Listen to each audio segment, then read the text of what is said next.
torí ẹ̀mí tẹ̀ ti mọ̀ pé kíní ni màá ti gba kọ́ńtàtì fúnra mi màá ti fọ́lọ̀.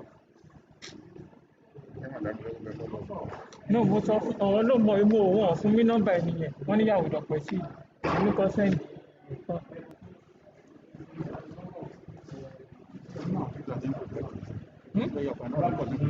No, different laptop. Wàhálà ni ẹ̀. Àwọn máa lè dìbò wọ́n ń tọ́.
So you are like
Does she have the list of?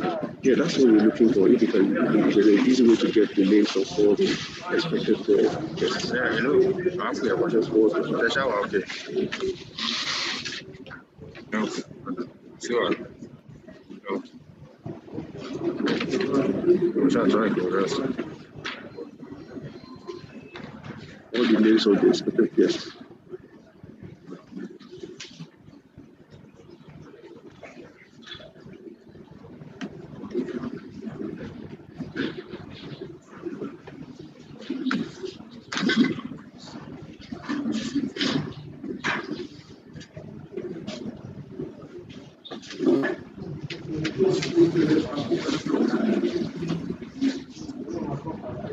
Then I will need the concept note as well.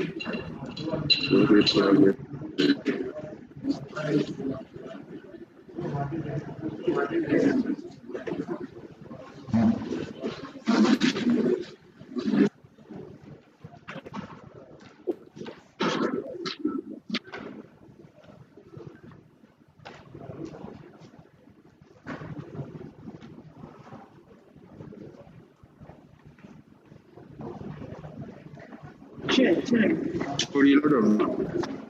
Láìpẹ́ eré ó dàbí pàṣẹ àbáwá ní tíátà. Ó dẹ̀ pàṣẹ àbáwá ní fídíò tó fẹ́ wo múvì.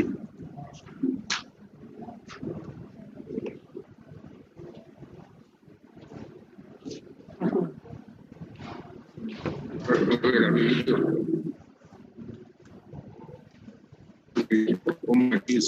Except I can't smell. Have you tried the how old do you color any closer? What up? Like man, audio, stem audio. Come on, pick. Because It used to be everybody used to be hearing. It used to be just loud. There's so much to talk from. Yes.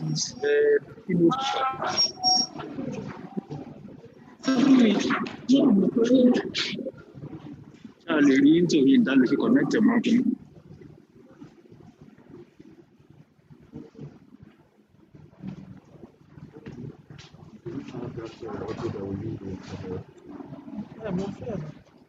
System good again. So we have that So we can improvise. You can get something for you to sit closer. No, this system cannot get there.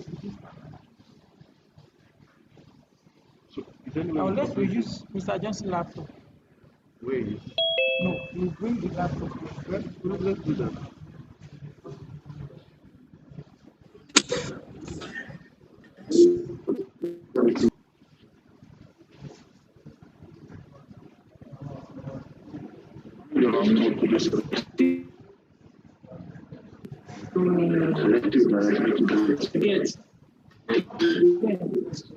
Because of the camera, it's a plastic.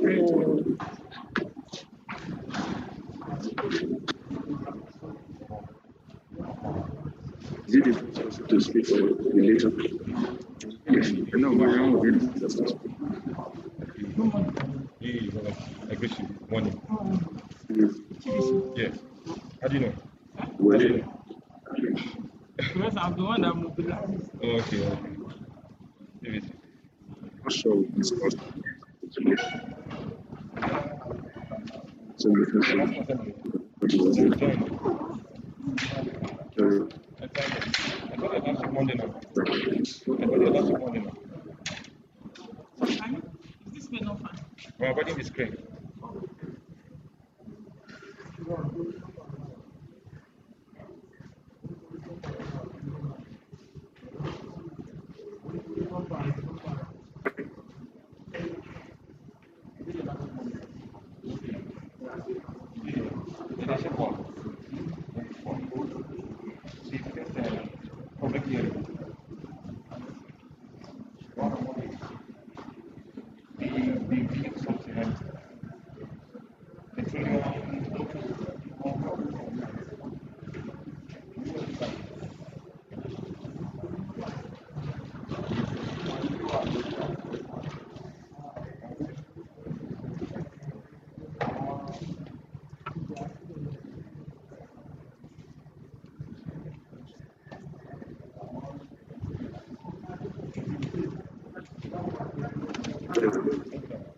No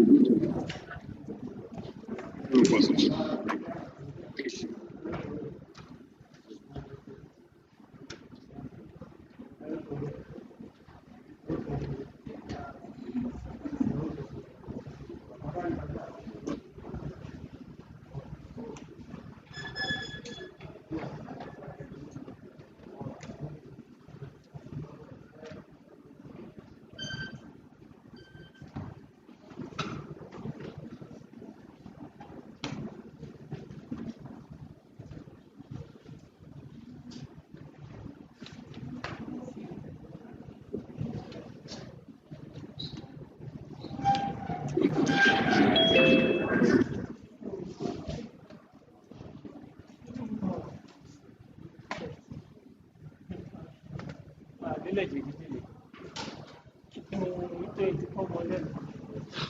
You try this one.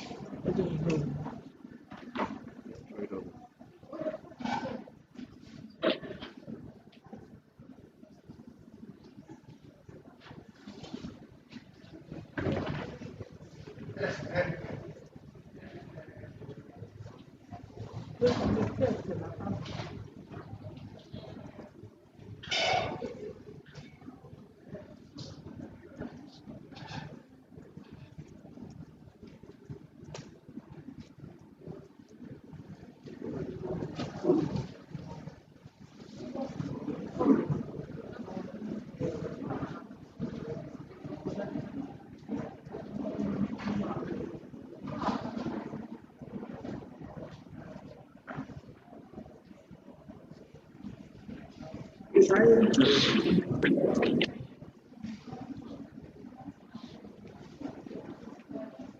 Just play a video of the new content.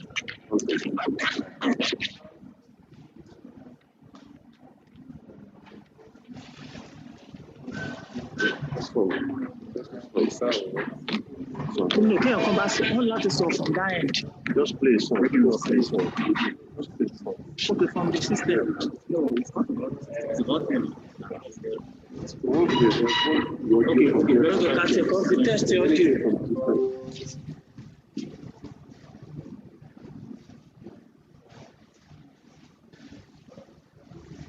Easy.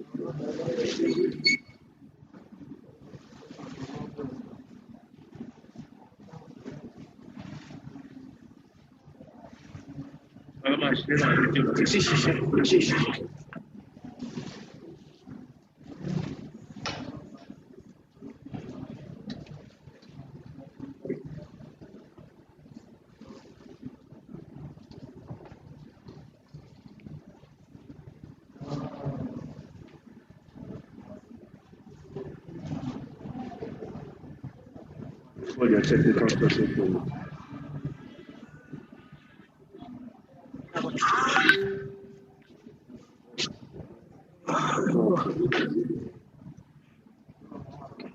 We are system. We.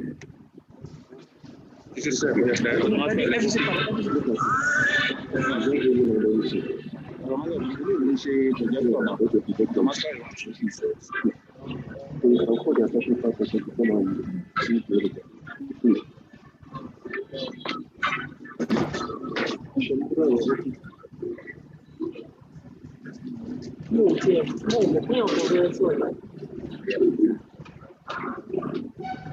Torí tí wọ́n là bá lò kí ní ti kọ́ mọ́ lẹ́nu nítorí pé ti kọ́ mọ́ lẹ́nu ẹ̀ kí wọ́n pọ̀ díẹ̀ di ṣiṣẹ́ níbẹ̀ wọ́n gbà tí wọ́n pọ̀ díẹ̀ ṣiṣẹ́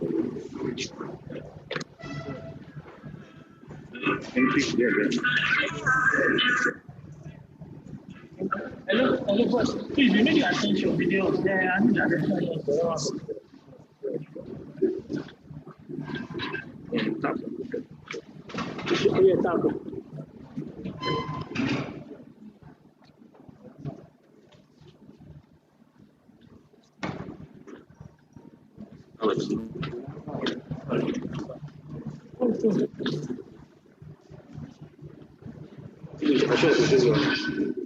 If you're push or you take a photo, ẹ fi sí padà ṣe tí sísẹ́mù bá yí sí padà ní ìgbéyàwó ẹ fi sí padà. Some gas system. Which is system.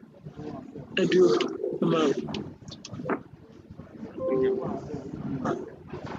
Public to plug into it, normally.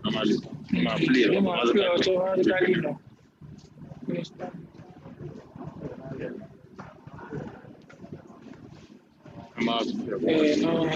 Antes eu acho projeto assim sem realizar.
You can take it or back that. You can take it back.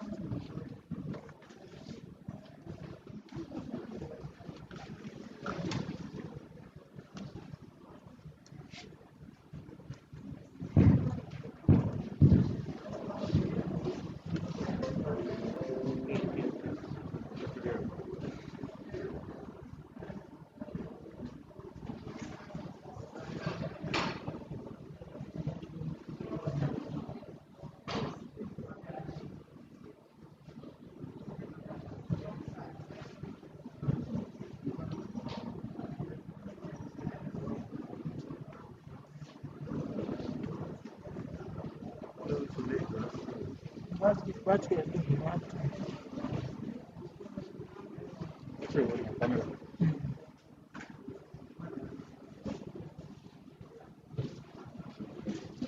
So searching battery.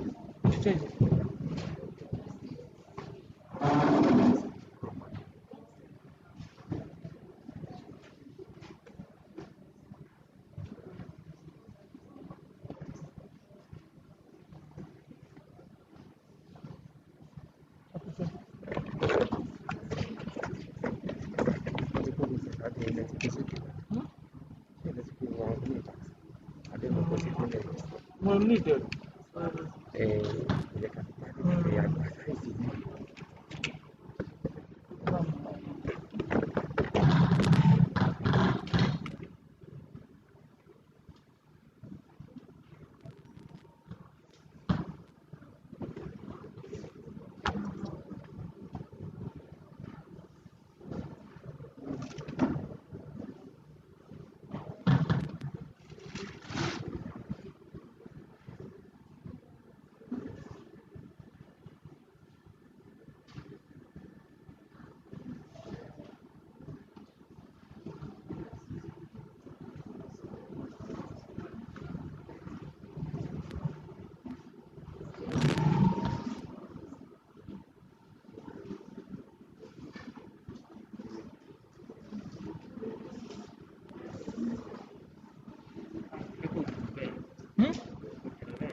No, a lè mú.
Hello.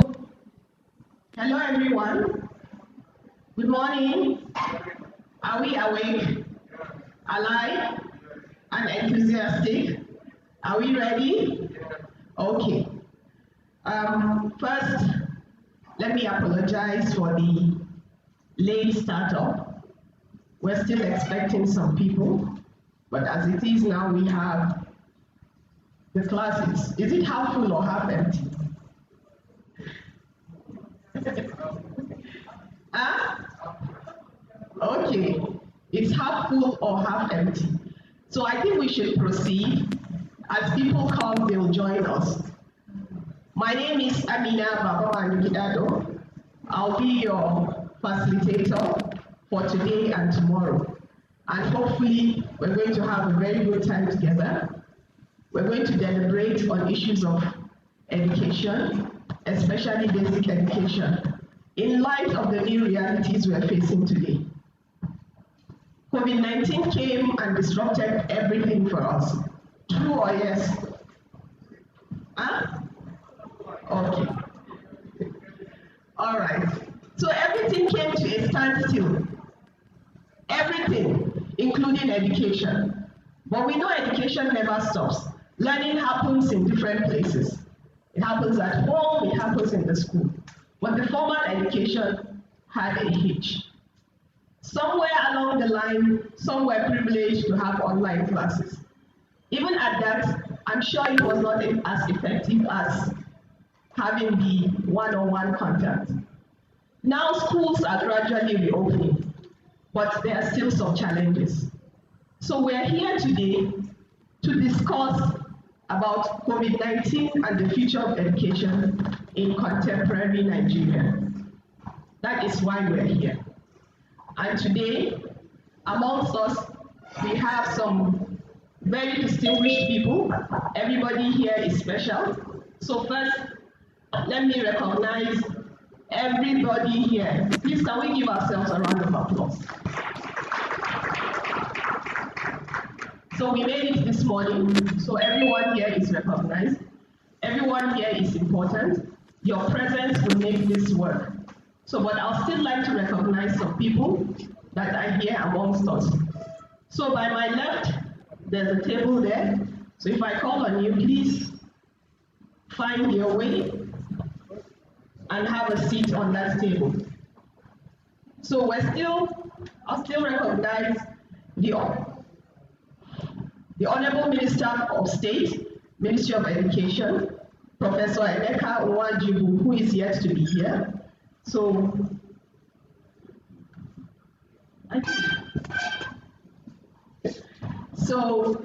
we're expecting him here. Before he gets here, I'd like to call on Architect Sonny Echono, Permanent Secretary. Enugu, I guess. Please, if you're here, can you please find your way to the high table?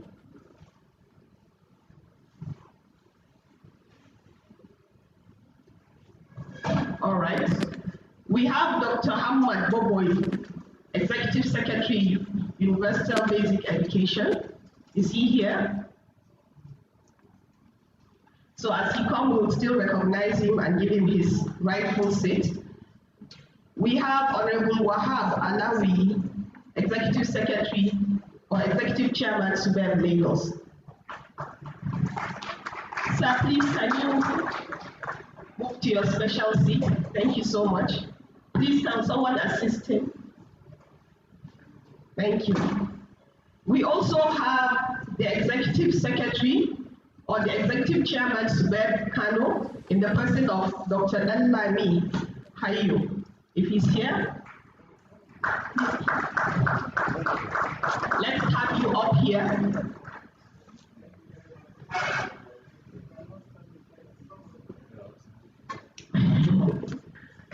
All right.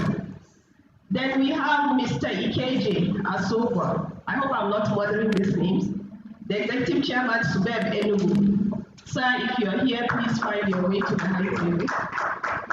Please let's not leave Lagos alone. Let's join him. Thank you very much. Where is he? The Executive Chairman, Subeb Enugu. And we also have Dr. Abdullahi Tijani, the Executive Chairman, Subeb Kaduna. If you're here, please join us. Join us on this high table. Okay, as they come, we would recognize them still.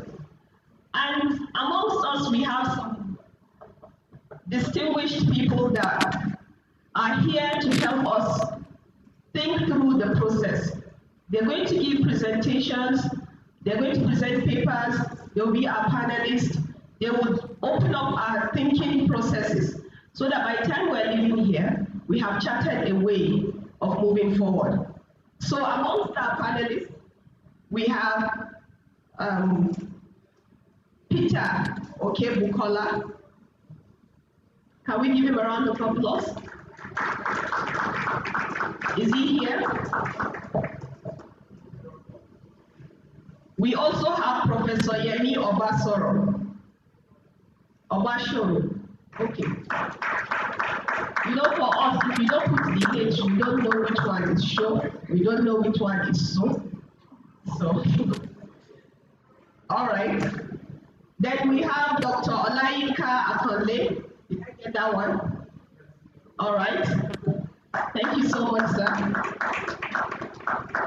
Then for tomorrow, we also have Professor Stephen Oyebode or Oyebade. Thank you, sir. You're welcome. We have Dr. Adebukola Adebayo. Well, thank you, sir. We have a representative from the PPDC who would also give a paper. We have Dr. James Fadoku. Thank you, sir. You're welcome. Then we have Mr. Bashiru Olasupo. Olasu or Olashu? Olashupo. But I know this alphabet used to have dots on the bottom, dots on the side, dots in the front. This one doesn't have anything. All right. Okay, thank you so much. Now this event is organized by Human Development Initiative, and I think they've done a very good job. Can we appreciate them by giving them a very big round of applause?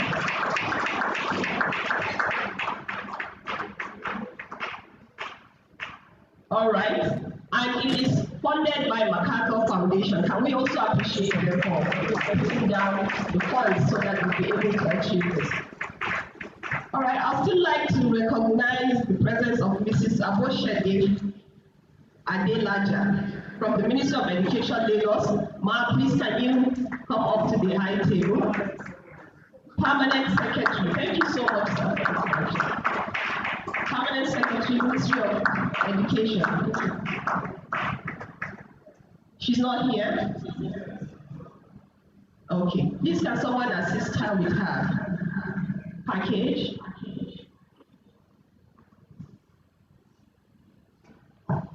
All right. So as more dignitaries come, we'll recognize them. But there's one person before I call her that I think we should really, really appreciate. The country director who has led the process, who has given this thing a life, who has made sure that she and her team work together to make things happen. Please let's appreciate Mrs. Olufunsho Owosonori.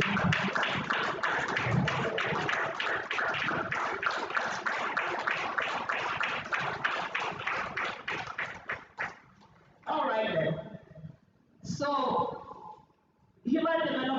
initiative has decided to work together with everyone here. If you're here, it means you're important, you're a stakeholder in education.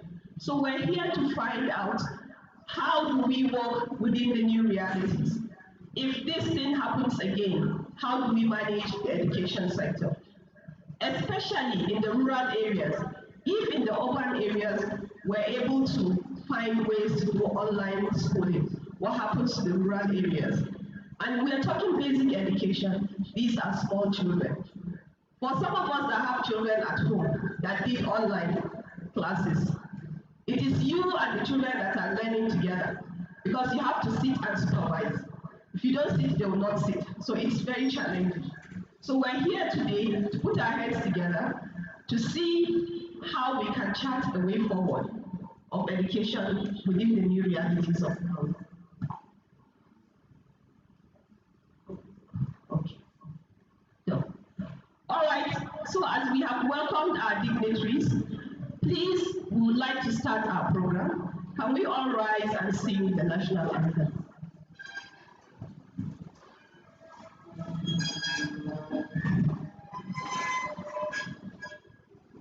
So, 1, 2, 3, go.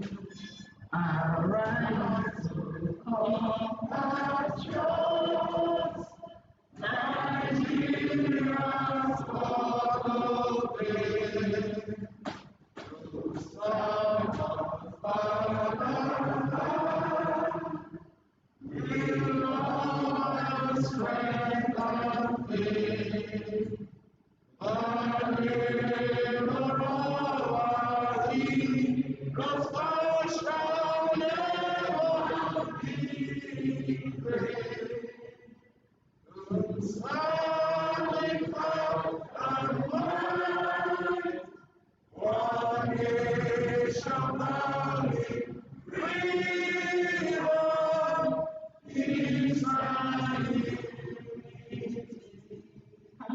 Standing and say a 1-minute prayer for the success of this workshop is the best way we know how to pray. May we all have a successful deliberation. May we get back home safely. May everything we say here be useful to us and the future of our children.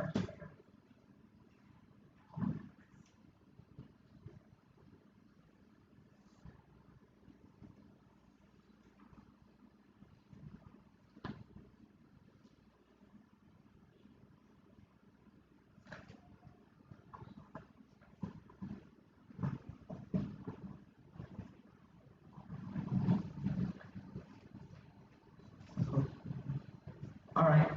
Amen. Thank you so much. Can we be seated?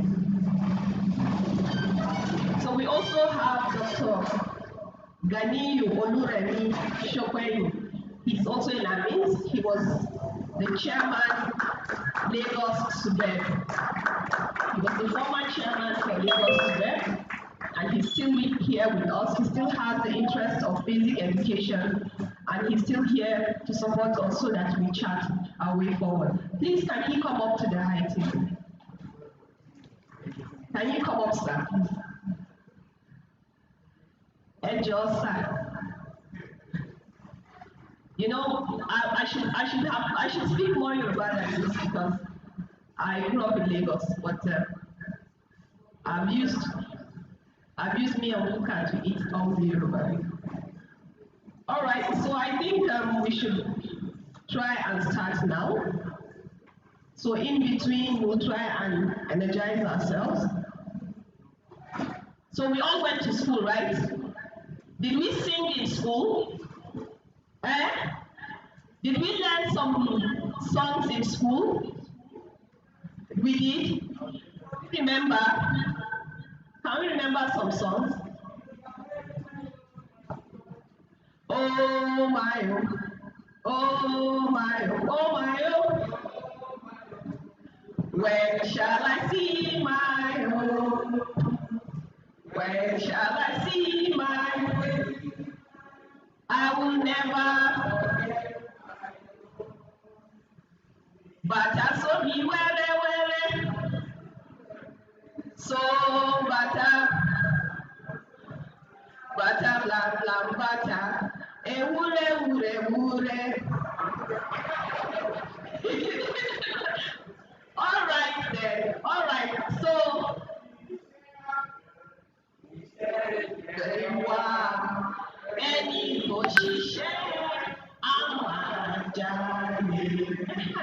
So,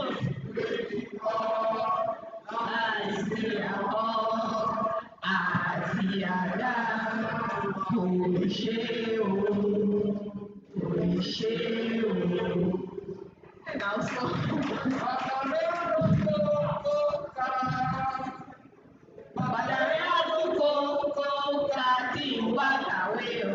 I still remember.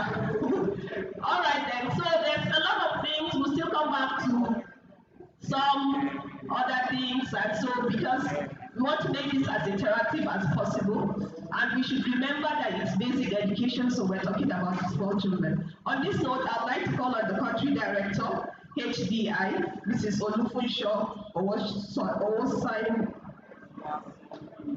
Yes, please come up and give us your welcome.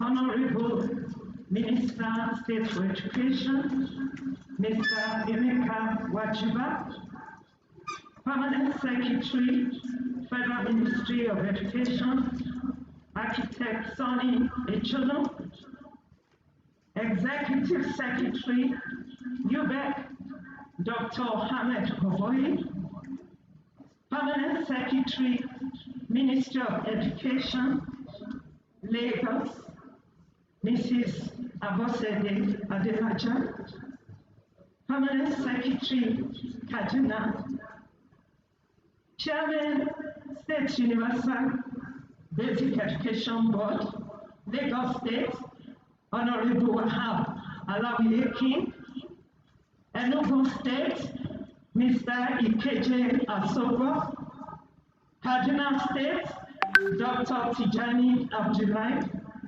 Kano State, Dr. Danlami Ayo, Representative NUT, Representative Heads of Government Ministries, Departments and Agencies, UNICEF Representative, Dr. Judith Amu, Dr. Kole Shetima, Africa Director of the Foundation, our dear keynote speaker, Professor Peter Okebukola, our articulate resource persons, distinguished professors and academic here present, representative of international NGOs here present, civil society actors present, my fellow parents, gentlemen of the press, distinguished ladies and gentlemen,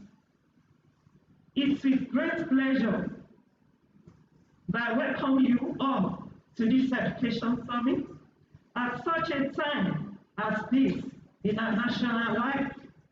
It is indeed a period of global crisis and a change, a time when nations of the world are combating an unseen living enemy, a period of adapting to new normal. It is darkness to say that every sector of human life and endeavor has been affected by the pandemic, and the education sector is not left out. It has become very clear that our world cannot be the same.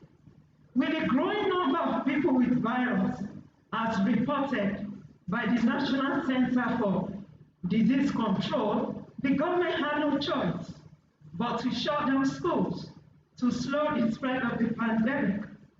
But unfortunately, the shutting down of schools further exposed the inadequacies within our education sector prior to COVID-19.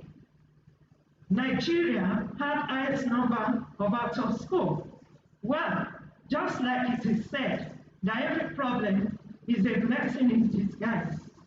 With closing of the schools, many states innovated towards ensuring that learning continues through radio, television, online programs in public schools. This, which I witnessed in Lagos State. Sadly though, some children from the rural areas do not have the opportunity because they were not equipped or to adapt or transition to this new method of learning. Most of their parents who barely survived the lockdown as most businesses were shut down. How much more availability of radios and television? Some of their parents could barely feed their families during the lockdown, even up till now. Human development initiatives through our child helpline received over 51 calls, text messages, asking for financial support and food. This is just one of the many challenges posed by COVID-19 pandemic. In the heat of this COVID-19 wave, HDI, through the support of Makoko Foundation, intervened to encourage learning during the lockdown. And some of the interventions carried out included distribution of 500 handheld radios, 5,000 face masks, hand sanitizers to children in hard-to-reach communities in slums. We also supported government on their classes. Despite the intervention, the reality is that COVID-19 is very much with us.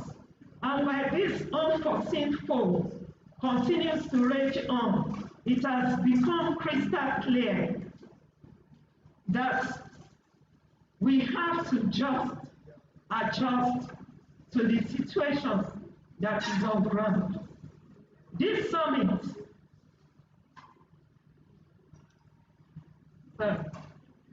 most definitely, we cannot afford to jeopardize the lives of our children, youth, teachers, and frontline health workers.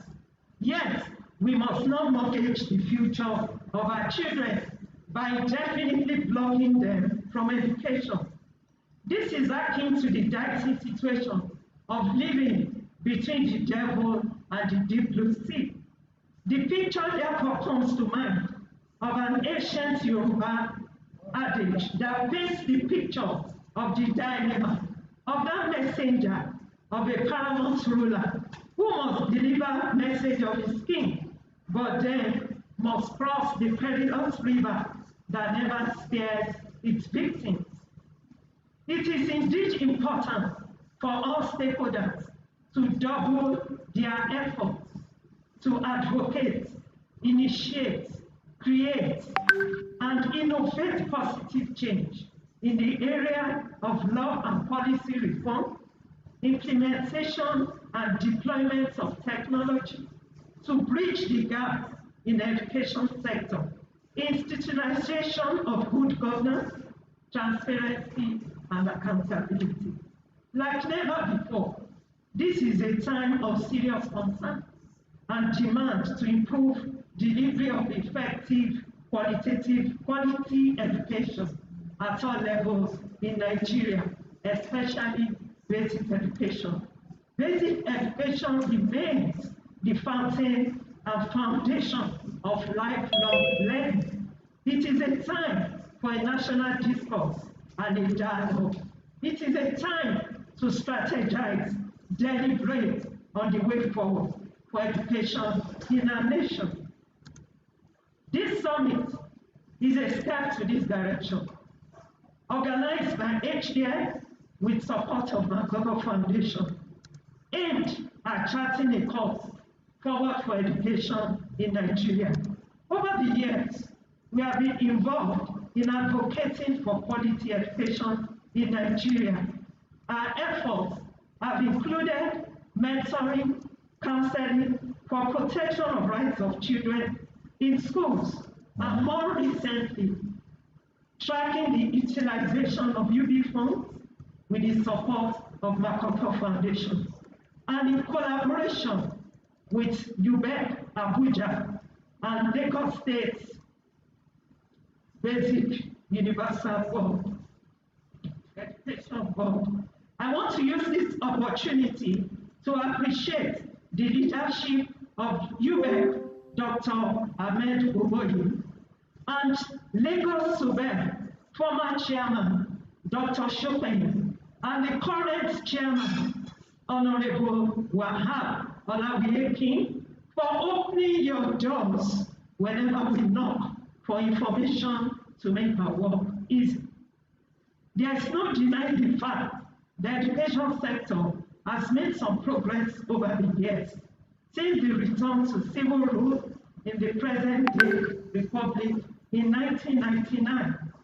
However, a lot remains to be done, especially with the current negative impact of COVID-19. Permit me to reiterate to you that if we must get to the promised land of achieving education for all in Nigeria, then we must all work together. Challenges in some states, such as uncompleted school infrastructure, which endanger pupils, inadequate quality teachers, inadequate instructional materials, among others, may discourage parents and guardians who hitherto may have resolved to enroll their children in school. Furthermore, the drive for inclusive education for children with disabilities is most crucial. The 2004 National Policy on Education states that the education of children with special needs shall be free at all levels, and the federal government is saddled with this responsibility, which includes conducting regular census and monitoring people with special needs, as well as special education, equipment, and training. All these require funds. Unfortunately, without transparency and accountability, this vision will at best remain a mirage. We want to reiterate that all stakeholders, both government and demand-side stakeholders, such as school-based management committee, Parents-Teachers Association, Parents-Teachers Forum, Community Development Association, faith-based organizations, persons with disabilities, must work together and continue to be involved in the process of governance of basic education to enhance success of projects. This summit is therefore expected to provide the opportunity for critical dialogue to deliberate on way forward. One of the key objectives remains also the advocacy of institutionalization of the participation of the aforementioned in budget processes, development and implementation of state UB action plans, also public access to information. Furthermore, we advocate the inclusive education policy to drive mainstreaming of a conducive academic environment for all persons with disability, training, retraining of teachers on using virtual education platforms and technology and provision of the same. Education for all is responsibility of all. Together with your commitment and involvement, we can support government to deliver quality basic education. Our slogan in Lagos, leave no child behind. Our collective resolve throughout this program should be then to contribute your rich ideas and come up with a workable document to further support delivery of quality, equitable, and total education to all Nigerians. Once again, I welcome you. I wish you a productive and impactful summit. Thanks for coming.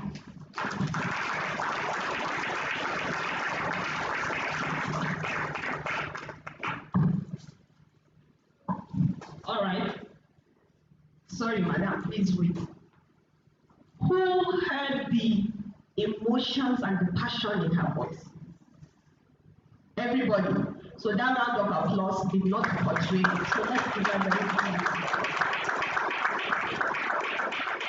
All right, thank you, the country director of Human Development Initiative. So in her speech, she has said that we must not manage the future of our children. We should all come together as stakeholders to work towards giving our children the best education, especially in these realities. She also mentioned that COVID has taken away a lot from education, and this is the time for us to sit down and strategize so that quality basic education will be delivered. So it's time for us to strategize, work together, and also let us not forget the people with special needs. We should make sure that the equipment that is required for them to learn is available, inclusive education for every person that has any special need, and also for the people in the rural areas. It's a lot easier to provide certain solutions for those in the urban areas, but the rural area is somewhere that we need to focus on. So she has said that education for all is our responsibility. And this summit is here to provide the space for critical thinking so that we channel a pathway so that we see how we're all going to put all our good heads together so that we have very good education for our children, irrespective of the challenges we face ahead of us. So thank you so much. Let's appreciate her once again. All right. So after that, we're going to go into goodwill messages. We have started late, so we would implore those people to please give 2 minutes to say your goodwill messages. We would appreciate if you can do it in 1 minute, 58 seconds. We'll be very happy. We'll give you a very powerful round of applause for doing that. All right. So first on my list, I'll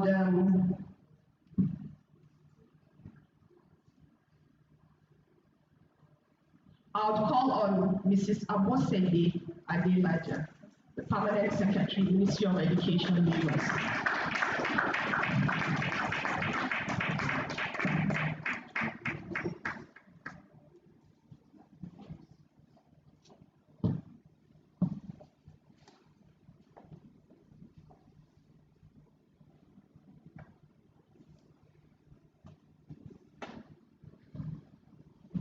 Good morning, everyone.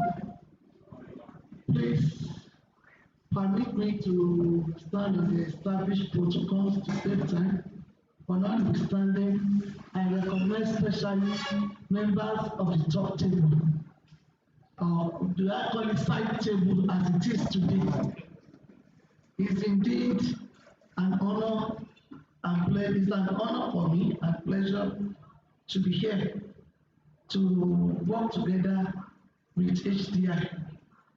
HDI has always been there for basic education, and in Lagos State, we acknowledge the support they are giving us and is really helping us because the areas Lagos State could not reach, HDI is helping to close it up, particularly with the work they are doing with the SBMCs. The inclusive unit is in fact marvelous and tremendous. I'm happy to be here and want to assure everyone that we are going to have a quality 2 days together to make sure that by the time we go back to our respective states, quality education will continue to be intensified. And particularly in this COVID period that we are in, it's such a particular period and very unique. It had never happened. But unfortunately, we have found ourselves where others in the world have found themselves. But we just pray God will help us. Really, it has been challenging, I would say. Life has not been the same, even in our schools. But we thank God for how far we have gone. And I know with whatever we learned today, it will also help us to chart the course forward to make sure that COVID or no COVID, our schools are opened, our children are learning, and quality education is delivered. Once again, I congratulate HDI for this lovable program, and to wish every participant a time of enjoyment and a time of good learning. Thank you and God bless you. And God bless you. Please, a better round of applause for her. Thank you so much for managing our time. Let me call on Dr. Ganiyu Oluremi Shokweni, the former chairman, Lagos Super, to give us a few words of goodwill.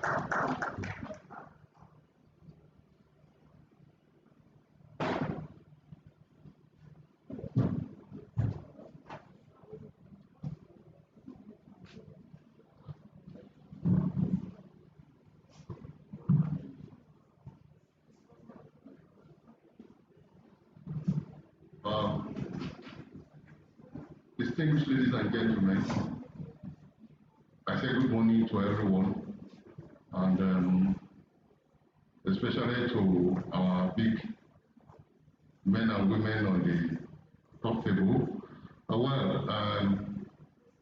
I would want to congratulate HDI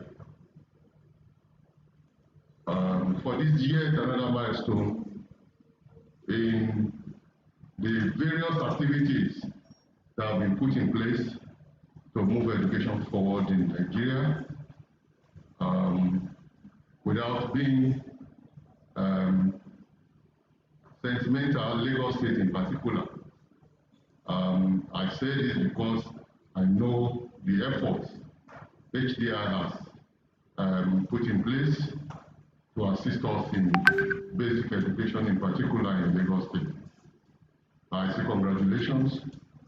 This program we are about to start today, I think is timely when we consider all of those problems COVID-19 has impacted on education generally. We would agree that this program, of course, would cheer us up, would enlighten our psyche on what we can do to move basic education forward in spite of all of the problems COVID-19 has brought and would likely continue to bring to development in education in Lagos, in Nigeria. I must also congratulate Nation for the wonder they've been given, not only to HDI, generally to education and other developmental areas. I will remember, I think it was in 2018, I was one of the beneficiaries of the participation at the Harvard Harvard University on education and the economy in general. This is this is a very laudable effort, and I'm sure Mark would not relent. So on this note, I congratulate all of you as I congratulate myself to be part of this program. I believe we will make very good use of the time and make it beneficial to our children where they are. Thank you very much. God bless you.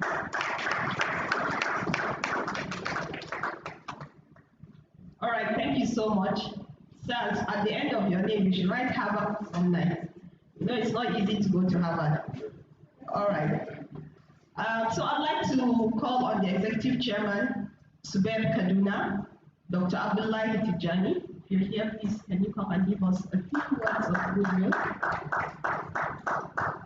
He's not here.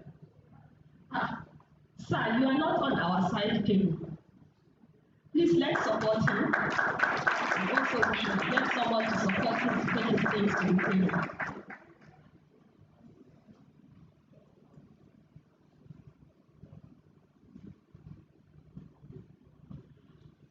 Mr. Chairman of this occasion, Chairman of Lagos State Survey and Kano State Survey.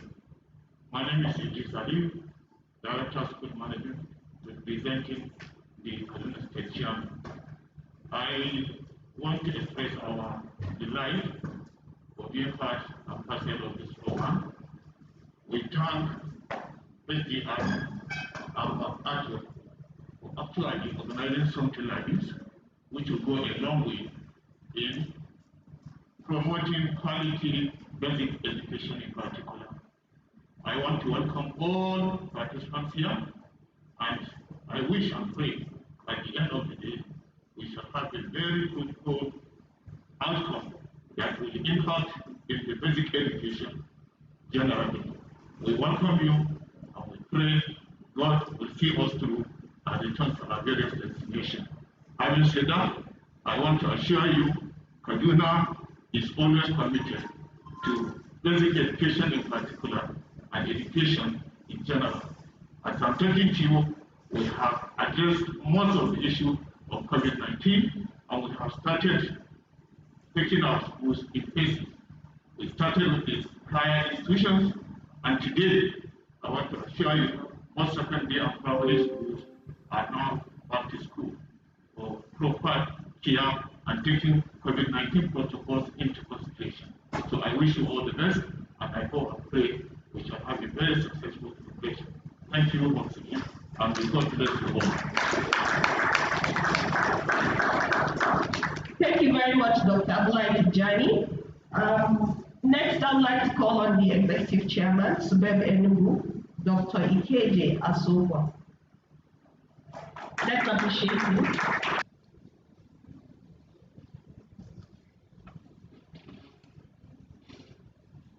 Board members of the high table room, distinguished ladies and gentlemen, permit me to stand on already established protocol. I'm happy to be here, and on behalf of the organizers, welcome you all to learn more. We can never ever learn too much. So as we all strive to improve basic education in our various states, we pray and hope we achieve our aims. So thank you all for finding time to come, and may God bless us all. Please let's give him an extra round of applause. Really managing our time very well. So the last but not the least, I'll call on the Executive Chairman, Subeb Lagos, Honorable Wahab Alawi.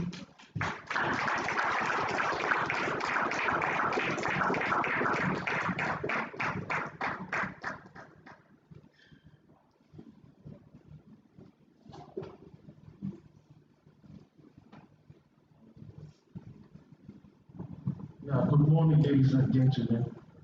Let me also stand on the existing protocol in the interest of time. I am highly delighted and honored to be here this morning. And I'm starting by appreciating and congratulating the organizers of this program. This is a very laudable one.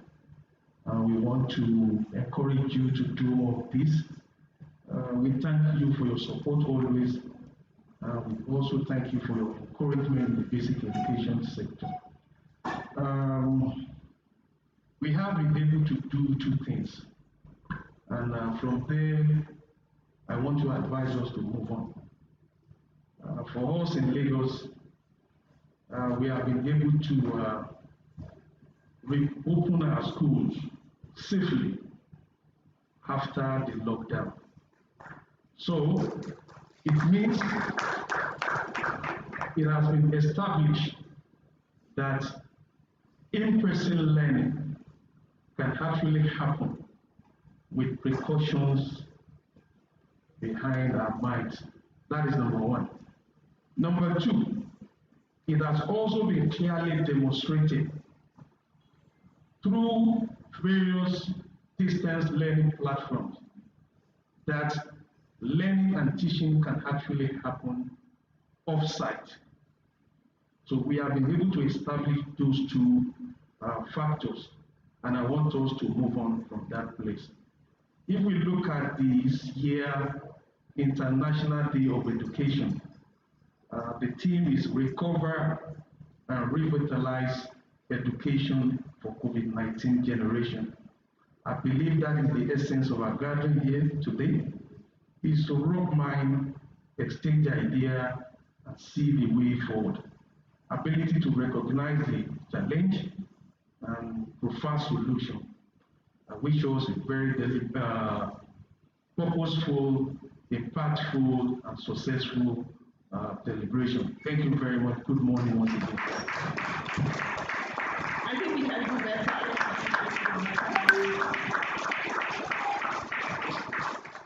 All right, thank you so much to all those that have wished us well. We appreciate all your work. And we're going to work diligently towards achieving the objectives of this workshop. So the next on our agenda is the keynote address, which is titled COVID-19 and the Future of Education in Contemporary Nigeria. COVID-19 has not only affected education, it has affected all of us. So as it is, in our new realities of today, our presenter is joining us virtually. So we'll have him online. This is our new reality and we're going to be working with it. So please, let's concentrate and listen, and then note down our comments or questions after his presentation. We'll take that one after the other. All right, let's go back to primary school again. This time it is, those, the kind of school that I went to, the local one. So, new money, I buy gari for 10K. I give Mary who come, I beat Mary, I kill Mary. Which kind Mary be this one? Amina Doro, a lazy girl. Hee-haw. All right. So I don't know whether this hotel got its name from the song we used to sing. Sandalili, Sandalili, Sandalili, Sandalili. I'm a doctor in my country. Everybody knows me well. If you look at me up and down, you will know that it's true. Sandalili, Sandalili, Sandalili, Sandalili. Some people are not singing, no. They are what? New school? Okay, new school. All right. So those new nursery rhymes, even me, I don't know it. All right, but I'm sure if we're ready, they'll let us know so that we join Prof. All right then. So. Yeah, hello. Can you hear me? Can you hear me? Join us. We're ready. Hello, can you hear me? 1 minute. Okay. Hello, can you hear me? Hello, can you hear me? Hello, can you hear me? Can you hear me? Hello, can you hear me? Hello, can you hear me? Hello, can you hear me?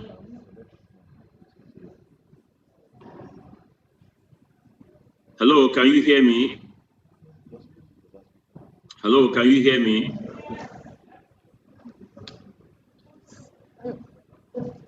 Hello, can you hear me?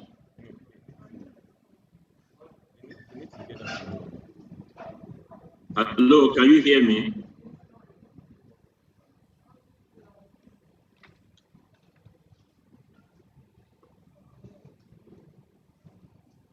Yes, hello, can you hear me?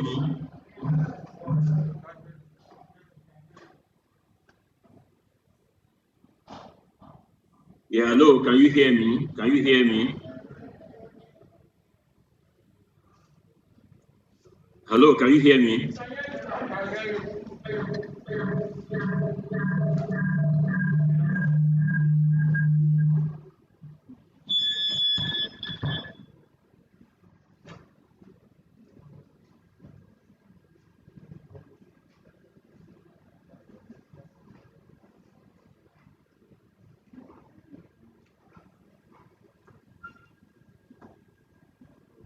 So can I start?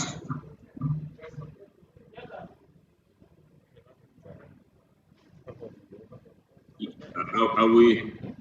Can I start? Yeah, there's a lot of echo. There's a lot of echo. I think you can mute some other microphones of your laptops. So if you think I can start, please let me know so that I can begin the address. So do you think I can start now? Do you think I can start now? Hello, can I start now?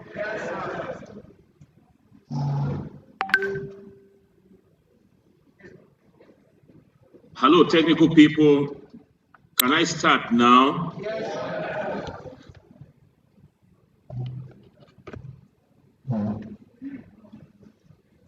If it's ready, I want the technical people, I'm not sure they are getting their act together. But can you hear me? Can you hear me? All right. Okay, thank you.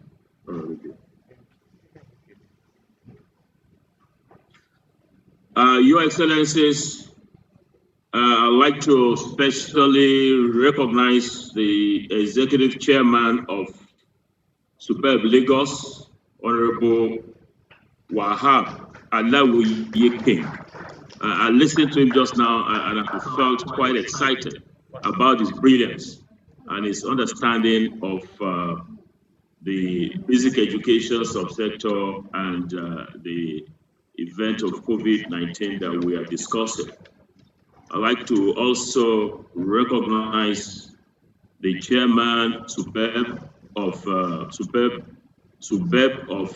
Kaduna, chairman Superb of Enugu, Mrs. Abosede Adelaja, permanent secretary education, Lagos, and Dr. Ganiyu Shupein, the former executive chairman, Lagos Superb. Other excellencies, distinguished ladies and gentlemen, I'm deeply honored to be asked to give this keynote address. And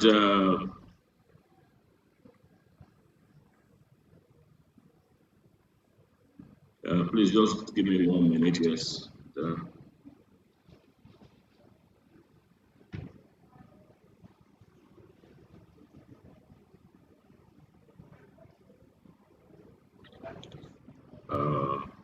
Okay. So, Your Excellencies, today we are gathered at a national summit to discuss the future of basic education in Nigeria within the COVID-19 environment now and post-COVID-19.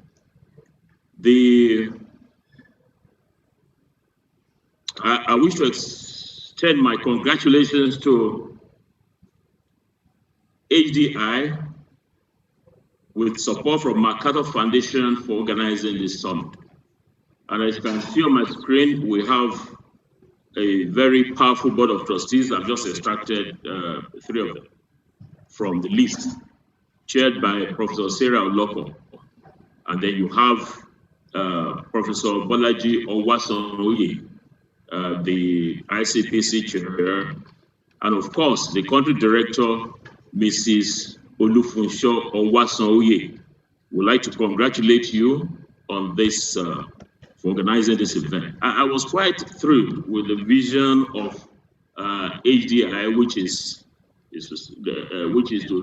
to pursue a society of empowering humans, devoid of social and economic vulnerabilities. This is quite profound. And I also note that your vision is exciting. You want to strengthen vulnerable humans in society and build total human capacity and the rest that we can see on the screen. You have some very exciting focal areas too. You're looking at life skill and economic empowerment, legal and psychosocial counseling, law and policy reform, public education. These are very wonderful areas for human development. Of course, you are human development initiatives, and these are the initiatives. Have we ever wondered why bees love brightly colored flowers? Of course, we associate bees with pollinating our flowers and getting us food on our table. Most flowers are insect pollinated, and pollination will yield fruits. The fruits will yield most of the food that we consume today. Now, bees find flowers, the nectar of flowers, to be nourishing. That is why they love brightly colored flowers. And have you ever wondered why countries that we regard as developed, look at that, in the light brown color, and look at the other developed or developing in the orange color. Have you ever wondered why they love education so much? Why they invest so much in education? Have you ever wondered? Wondered no more, because these are some of the reasons.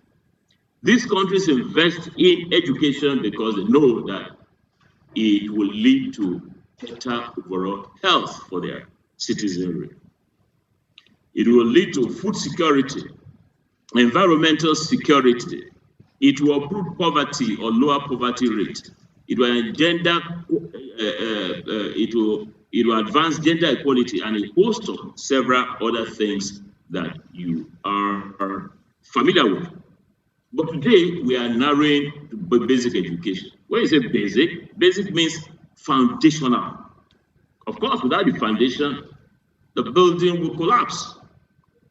So our basic education offering runs from pre-primary to the end of the junior secondary. It is compulsory, free, and it emphasizes equity, efficiency, and quality in terms of literacy, numeracy, and lifelong skills. Of course, we can expand it to include adults and non-formal education and the education of nomads and other marginalized groups. We are here today, ladies and gentlemen, to look at basic education and how it's been impacted by COVID-19. We look at what has happened before COVID-19. What is happening now? Phase of COVID-19, and then what we envision will happen after the pandemic will have carried its baggage and will dump it in the Atlantic Ocean.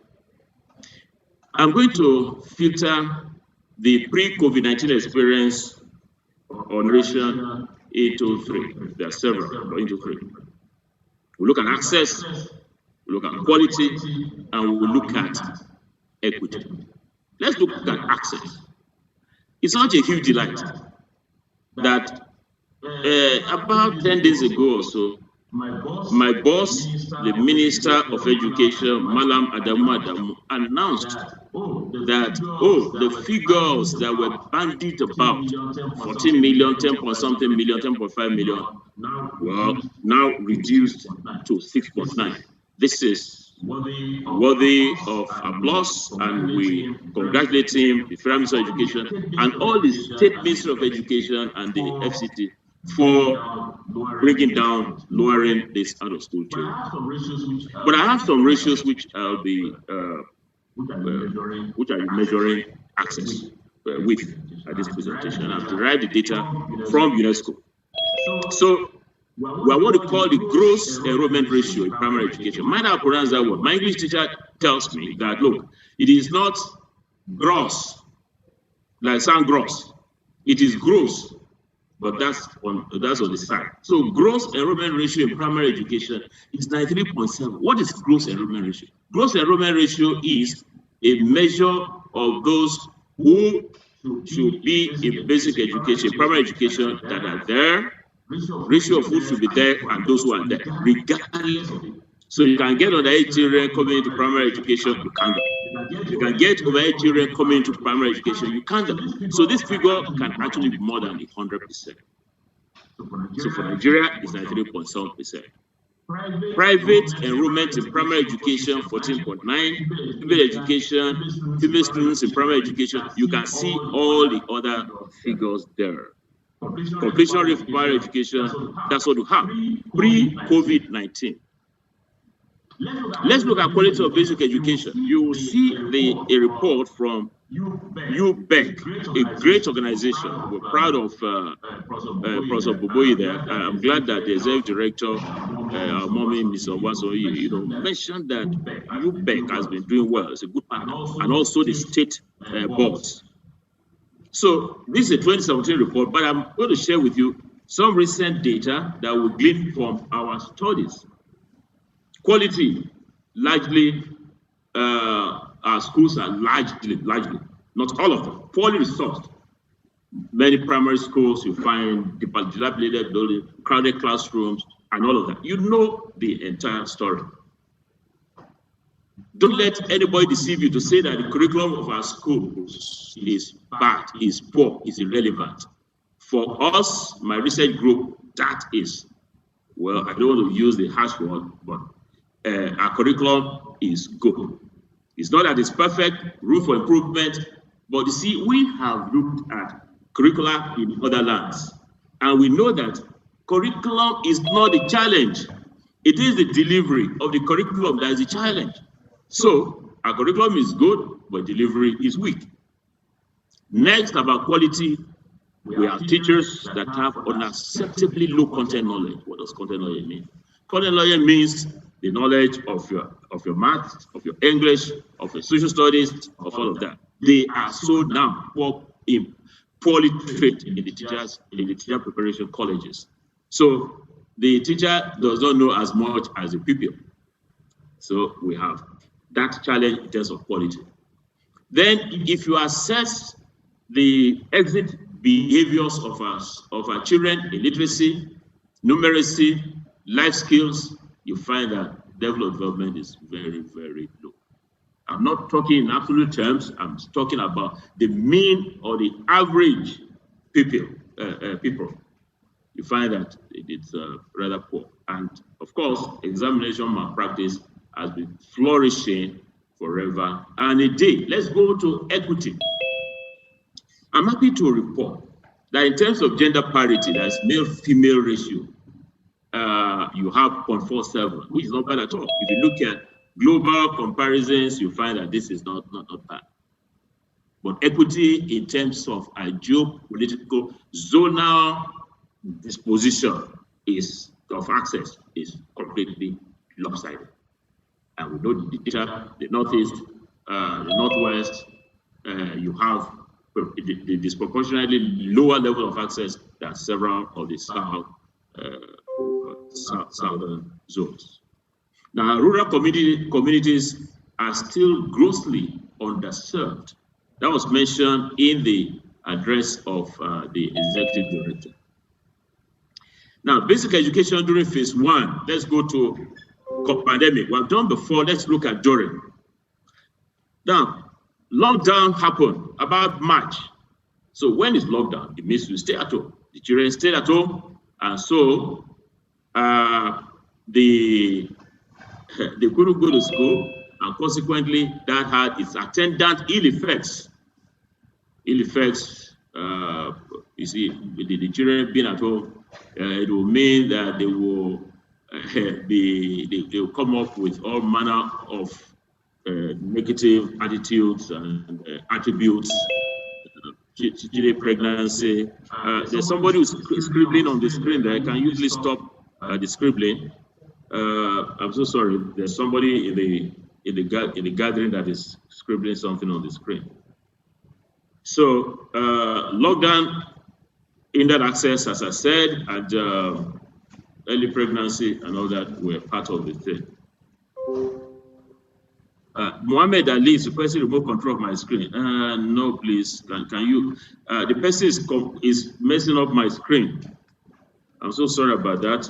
Yeah, curriculum delivery in over 90%. Oh, I'm wondering if you can still see my screen, because there's somebody in the house there that is just messing up my screen. That's curriculum delivery in over 90% of the schools was halted. Of course, it has to be halted because nobody was going to school. And about 20% of the private schools, they had some form of online teaching and learning. Many private schools teachers were temporarily laid off and salaries were slashed. So this brought some toward negative effect to the environment. Yeah, just give a minute now. Yes, hello.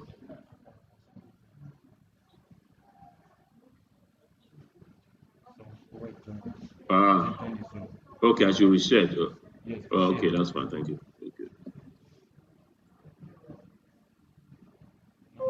I'm so sorry about that.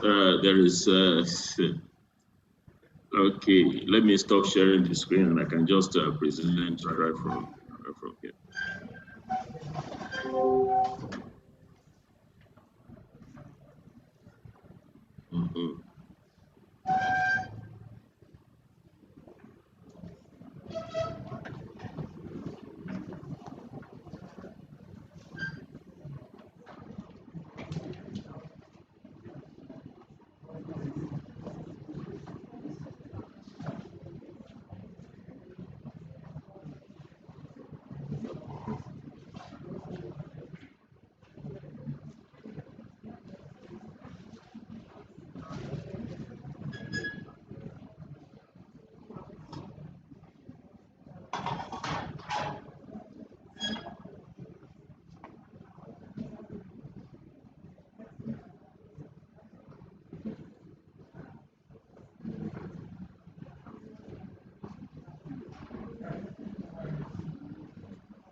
Hello? We're having challenge with technology. So this is the reality on ground. This is what some people have faced during the lockdown that have done online classes. In the middle of your classes, the network would go bizarre, or hackers will hack into your system and they'll start doing this kind of nonsense. So, as he was speaking, he was trying to tell us about the pre-COVID situation of education in Nigeria, and also during the COVID. The figures were a bit encouraging in terms of enrollment. Gender parity was encouraging. The quality of education, maybe not too good, but he has said that we didn't have any problem with our curriculum, but it could be improved. Hello? Can we have one house, please? Yes. So before we get back, I'm just trying to highlight some of the things he has said. He looked at access, he looked at quality, and then he looked at equity. Access in terms of how people get to school, people that are able to access education, the quality of the education that is being delivered, both at teacher standards and the curriculum, and also equity in terms of gender parity. So by the time he comes back, he's going to take us into the existing situation. So he has told us what our figures looked like pre-COVID. And he has started talking about during the COVID, schools were locked down for a very long time, for some months before they even started the initiative of online classes. Teachers' salaries were slashed. So it didn't affect just the students and the parents, but it affected the teachers as well. So before he comes back, I think we should stretch a little bit. Okay, he's back. Thank you. Yeah, I'm so sorry about the interruption. That's one thing we encounter with technology. So I was talking about basic education during the COVID-19 period. I have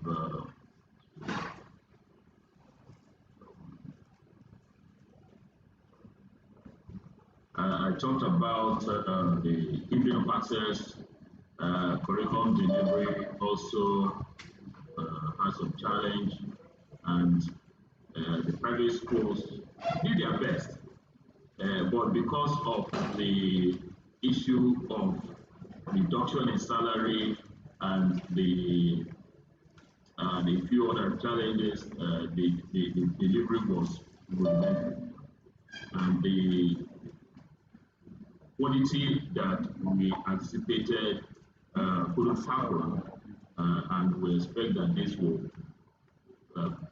show up in the coming months and years. So the executive director, Mr. Wasoyi, talked about the inequity that has happened with regard to rural, urban, public, private. So this inequity heightened during the period. I'm happy to share with you a study we did, which looked at the delivering of high school chemistry. Although this is not basic education, it's post-basic, but it gives a sense of what happened in different African countries during the period. We surveyed Nigeria, Morocco, Burundi, and Senegal, and Ghana. And what did we find? We found almost identical. During the lockdown, in the secondary schools, we had challenges, especially related to practical subjects. Yes, you can implement virtual laboratories, but this came out not to be too forthcoming in many African countries. So the exam malpractice became quite rampant. Now let's look at basic education in other lands pre-COVID-19.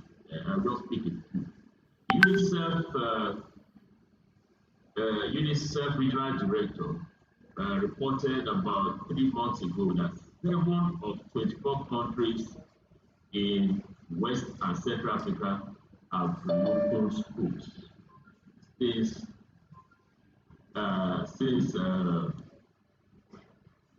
COVID-19. I'm so sorry, I'm the host now, so I'm trying to admit a few credible people into the room. Now, this is what the UNICEF regional director said. With every day that goes by, millions of children and young people are unable to see learning opportunities and are missing out on their right to an education. And I've put this one in red and putting their future at risk. This is quite a statement worthy of reflection, that if we don't get our children back in school, like Lagos has done, like Enugu has done, like Kaduna has done, and several others, we are putting our future, the future of Nigeria, at risk. In South Africa, a recent report about 3 weeks ago states that over 300,000 South African children have dropped out of primary school COVID-19. And UK and Kenya, this is another report, October of last year. UK and Kenya resources in 2021 for huge push to get the children back to school. So that's what I think we must do. I have 10 points as recommendations, which I've labeled agenda for action. I think we must put safety and health of our children and our teachers first. Yes, we want to push them back to school. We want them to participate in quality education, but their health is important, and their safety important.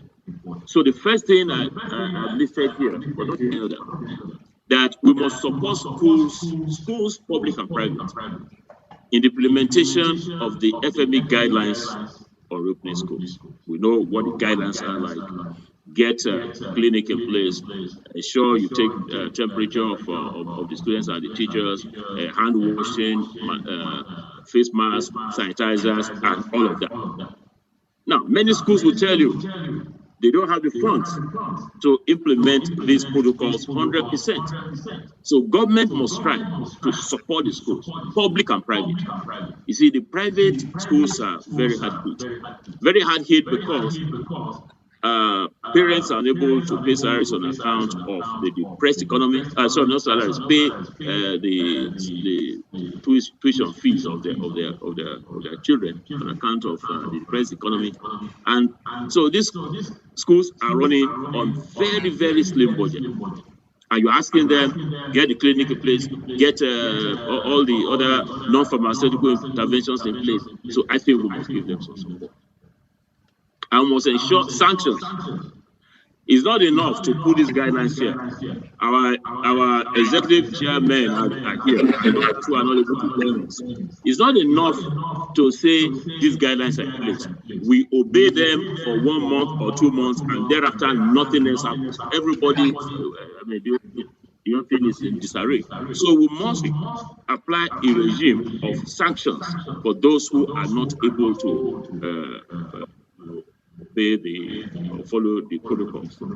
And we must encourage states and the FCT to implement logical arrangements, such as staggered attendance that will ensure safe distancing. I'm happy to note that I think Kaduna State is doing the shift system, so that you have fewer pupils in school at a particular time. Lagos State is also doing very well. I'm sure that Enugu State is doing the same. So we must take steps, ensure that the arrangements, the logistical arrangements to ensure safe distancing, at least to the best of our abilities. Because I tell you something, you say safe distance in the class, but when these children leave class and they're on the playground, that they just fix, because the human attribute is for the human nature is humans are social animals, especially the kids. So they will still run around themselves. But God is wonderful. God has ensured that special protection, special anti-COVID-19 protection, He has put on these children. So let's look at the next 7. We must begin a phased implementation of a plan to resource schools for quality online education. We say, yes, we should have deliver some of your courses online. I'm happy to let you know that the National Open University of Nigeria, the largest university in the whole of Africa, I serve as chairman of council of that university. We enroll about 550,000 students. And I know what quality delivering online education is. I know that you have to have good quality internet service and connectivity tools. When I say connectivity tools, I'm talking about handheld devices like a phone or laptops or iPad, whatever it is. So they must have this, and electricity will have to be provided. So these are resources that will necessarily be made available to our schools. I can feel that some people will say, oh, we don't have the resources now, the economy is depressed and all that. We're not saying that we should blow it out within 1 year or 2 years, but like I said, a phased implementation of the plan. Phased implementation will mean, okay, let's take Lagos, let's have school, some 1 or 2 school districts, let's use them as pilots and run it. Let's look at how much it will cost to do that. Because COVID-19 will go, but this kind of environment will be needed for now and for the future. So we must be prepared, for that. So number 5 is the teachers. Teachers will have to be trained to deliver virtual online education. If any state requires such training, we have developed some interesting program for the National Open University of Nigeria, very cheap, that we can train all the teachers in your state to deliver quality virtual or online education. We must use radio. We must use radio to the fullest. Because yes, we can deliver on WhatsApp, we can deliver, these are rudimentary, you can deliver using Moodle and other platforms. But the radio is, readily available, and programs will have to we should explore it to the fullest. I'm happy to know that during the COVID-19, the full lockdown, Lagos State explored radio to a reasonable extent, and also the television. Now, if we have this, number 7 is actually for human development initiatives. Dr. Wasoye, Mr. Wasoye, I'm asking you to take that up. MacArthur Foundation, we can ask MacArthur Foundation to support you. Now, let's do a competition, a ranking, league table ranking, just like Transparency International has done, ranking people on corruption perception index. So let's rank states and the FCT on how they're able to respond to the impact of COVID-19 on basic education.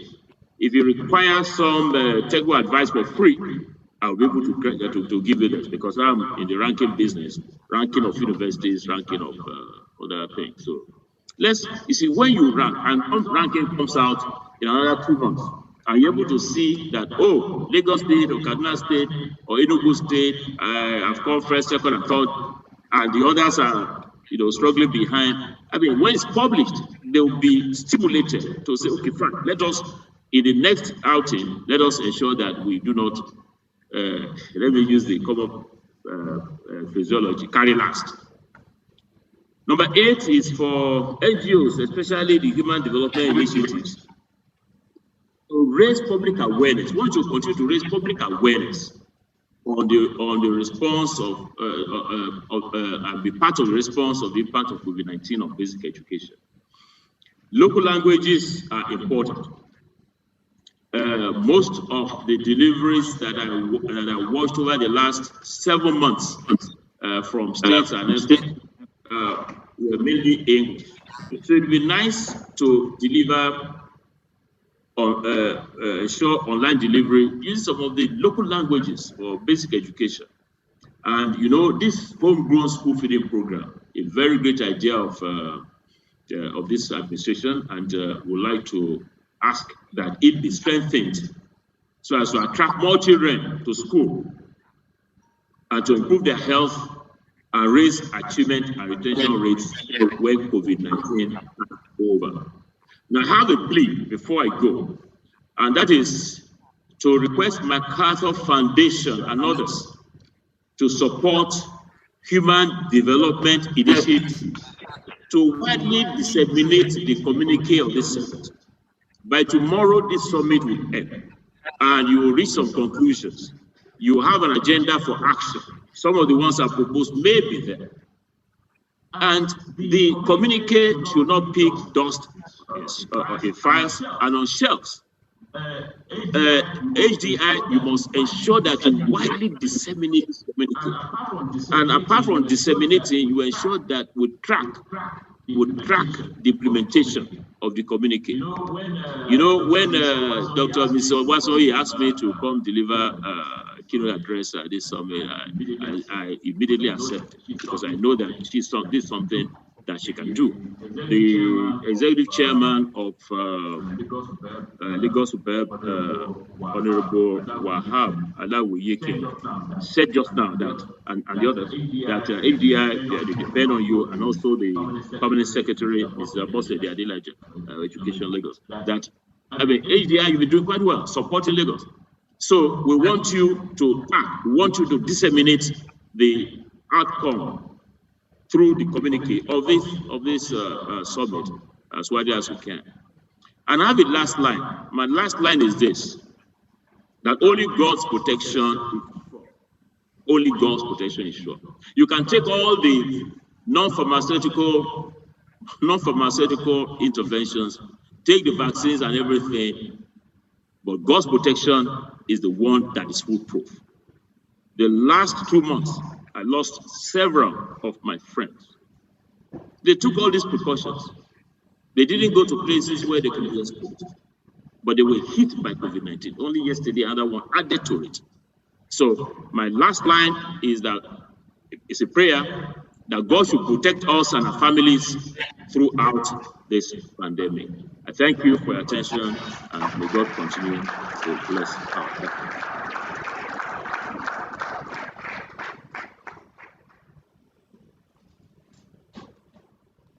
Let's appreciate him again.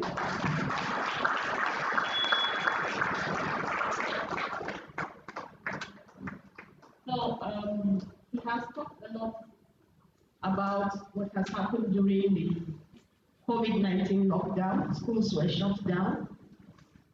Teachers' salaries, some were not paid, some were slashed. The quality of education was compromised. And he also said that the equity between the rural and the urban. Yeah, thank you. Yeah, we can't hear. We can't hear the.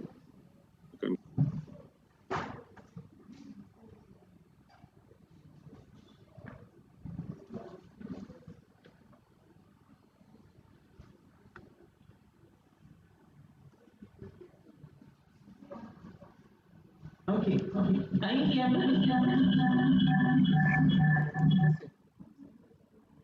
Hello? Oh, yes, can hear now. Okay. All right. So yeah. He has taken us through the pre-COVID-19, during COVID-19, and the things that we need to do. He took us through some statistics of where we were before COVID-19 and the challenges that were faced during COVID-19, which included schools shut down, salaries of teachers slashed, the quality was not as we had desired. And he took us through things that he thinks we should put in place, that is for the future. And the first thing he emphasized is the safety of children and teachers, which should not be compromised. It is very, very important. And also that government should support both private as well as government schools, because it's not easy putting on clinics, trying to test or find out if children are sick and how to handle it. And also that there should be sanctions for those institutions that do not follow the COVID-19 safety protocols. And also that whatever plan that is on ground should be faced. We shouldn't just say, okay, we have a plan, we want to implement it immediately. And teachers' salaries should be paid. A lot of teachers did not get salaries during the lockdown. He also said that we should create public awareness, and everybody needs to put their hands on deck, that every stakeholder should be there for us to achieve what we want to achieve. And ultimately, it's God that protects us the most. So we're going to go into comments, questions, and answers. So if you have a question, please come forward and ask your question. He is listening. So we'll take like 3 questions. We'll take 3 questions, then we allow him to respond. Then we take another 3. We have just 15 minutes for question and answers. So from the back there, do we have a microphone there? Okay. Thank you, Prof, for this wonderful presentation. I just want to ask that I remember in 2018 that you actually championed the OER policy for higher education, which is the Open Education Resources. And because of the new normal, which UNESCO said we should begin to adapt to, how can we now begin to look at it as a nation for us to come up with policy for OER for the basic education sector? Because there are a lot of massive information on OER, that's Open Education Resources, that the basic education sector can tap into and make use of as a result of the challenge of COVID-19 pandemic. So what sort of effort can we put in place? Then secondly, you talked about the massive contribution of the National Open University having the capacity to be able to reach out to a lot of teachers, which you actually advocated for with the students that are present in this particular summit. What sort of effort can National Open University put in place to be able to reach out to large numbers of our teachers and pupils that are possibly not able to, maybe those who are in the remote part of the country? What sort of effort can we put in place to deploy the capacity of the National Open University to be able to do a lot of capacity building for them, or strengthen their capacity to be able to deliver effectively? All right, thank you. Another question there. Okay. Thank you, Professor. My name is Elaine Masolata. I realize that the emphasis on education is just on the cognitive and the affective. The psychomotor is really neglected. While listening to the chairman of HDI, she talked about taking, this education to the grassroots. And you realize that those in the rural too, most of the equipment that were given for these catering crafts, if you go to those schools, we visited some schools and we discovered that most of the equipment are old. If you want to use like an oven, for instance, to bake, those oven shops, and if you don't have experience, those things can cause a lot of very traumatic condition for students who have not known anything about that. Number one. Number two, the professor talked about, that there is a very good curriculum. We have a very fine curriculum, but delivery is very, very poor. And so we need to do something about that to ensure that we don't just end at the cognitive and the affective. There should be provision for the psychomotor. The end result, because people go to school, they have everything there, but they don't have the ability to really express themselves in the area of their learning. And so please, if we will use the opportunity to actually get supervisory bodies who will, from the Ministry of Education to schools, and then have supervisors in schools who also supervise the equipment that are bought for catering craft, so that those who are studying along that direction will not just come out from school and become people who don't have anything to do. Thank you. One last question behind it. Sorry, let me take the lady here. I'm not being biased.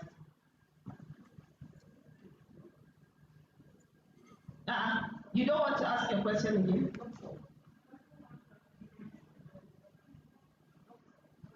It's okay. My question to Prof is that good enough, he used to be at the Health of Affairs in NUC, and the challenge has been for around implementing inclusive education for children with disabilities in our schools. The challenge has always been with the lack of teachers. And by extension, that problem has its roots in the fact that many universities do not have, are not providing teacher education programs on special education. Only very few are doing so. And we know that NUC has the capacity, the power to regulate these programs.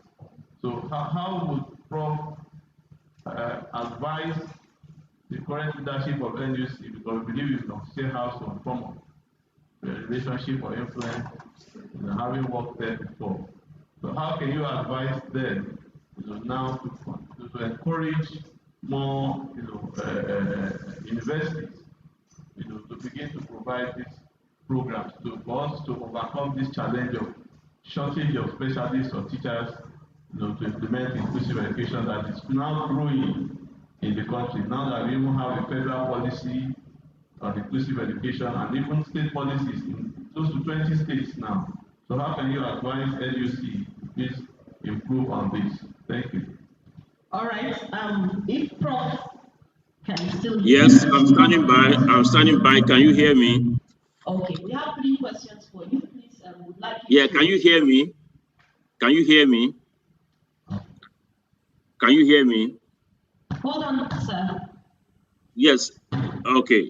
Now I will take the last one first, which is on teachers for special education. I'm delighted that he raised this question, and I'm happy to let him and others in the room know that efforts are being made by the National Universities Commission to encourage the expansion of existing special education institutions to enroll more students and to get more universities to set up or start their special education programs.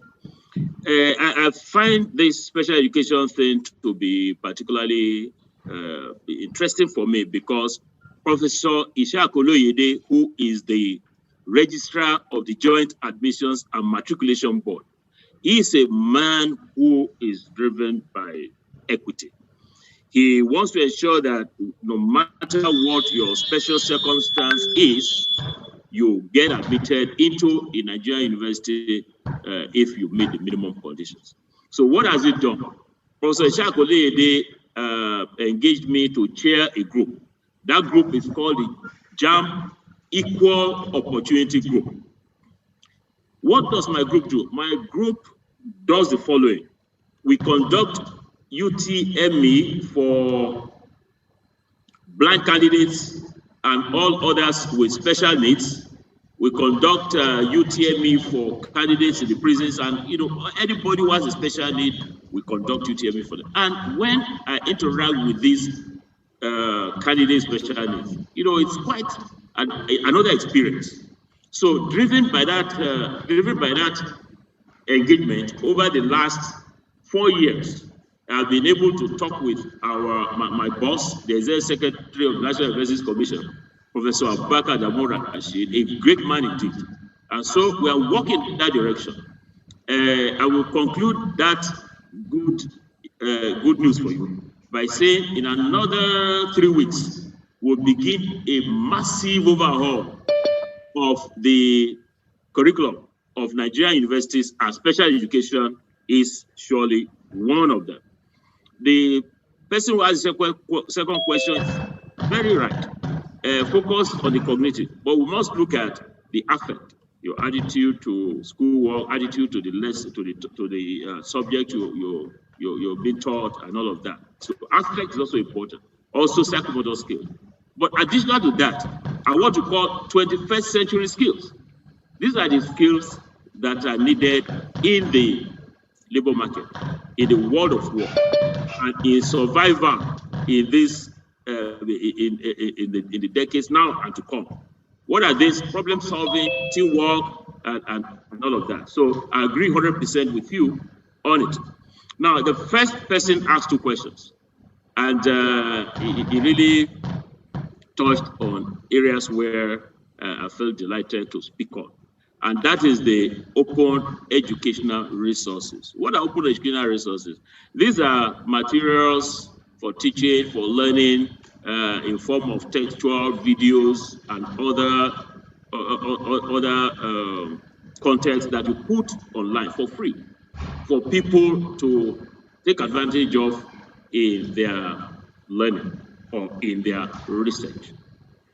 The open educational resources policy has been established for the universities, for higher education. I'm glad you noted that. And we went beyond that in NUC because the executive secretary asked that we do a ranking of OER for our universities, and we started that ranking. So your question is, knowing that open educational resources are important, why can't basic education also have a go at it? Maybe that's going to be one of the dividends of this national summit for me. I will make contact with my friend Dr. Boboyi, who is the executive secretary of UBEC, and I'll make a proposal to him. It won't be too difficult because we've done it for higher education. It will be quite easy, more or less, to scale down to basic education. And what are we looking at? We're looking at getting open educational resources that will be available to students, to teachers. They will include lesson notes for difficult topics and other topics for different subjects they are teaching, textbooks and all of that. So, authored by Nigerians, for Nigerians, contextually driven and relevant. So, I'm glad you raised that. The last question, which is the second one that you raised, is about National Open University stretching its hands of fellowship to build capacities of our teachers, basic education teachers, in rural areas especially. I'm going to confirm that that will be done. We are spread. National Open University was spread we have 85 study centers. We added another 10, making 95. We're still going to be adding some more. So we're spread over Nigeria. Every corner of Nigeria you turn, you find us there. Only on Saturday, we had graduation ceremony, virtual graduation ceremony for 32,000 students. And look, the feedback we're getting from all over the world is quite heartwarming. That's like a gold standard. So you are asking for how we can support the remote deployment of our delivery system to teachers in rural areas. So what we have to do is we're going to be working with, we have a proposal which will go to state governments and to suburbs that will make available for almost for free, but for a little token, because we want to train the teachers. Look, don't think that if COVID-19 goes away, then the matter of online delivery, virtual learning will go away. It has come to stay. So it's important, suburb chairmen that are here and those that are not in this summit at the moment, you should please take advantage of this offer of National Open University of Nigeria. I'll be sending out we'll be sending out the proposal to state governors and the executive chair of the suburb. So thank you very much.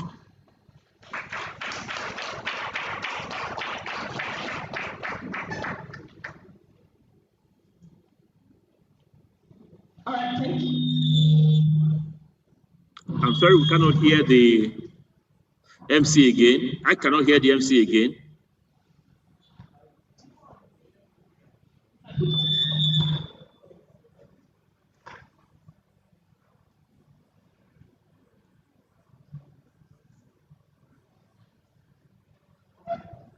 Okay, can you hear me now? Can you hear me? Hello?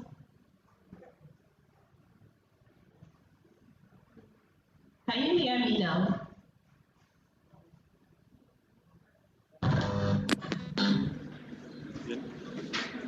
Go ahead.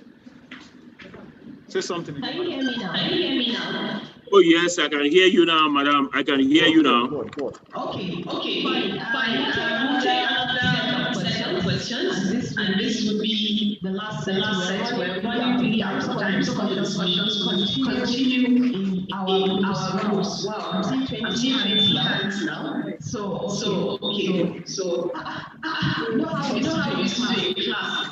There's somebody with their hands behind you.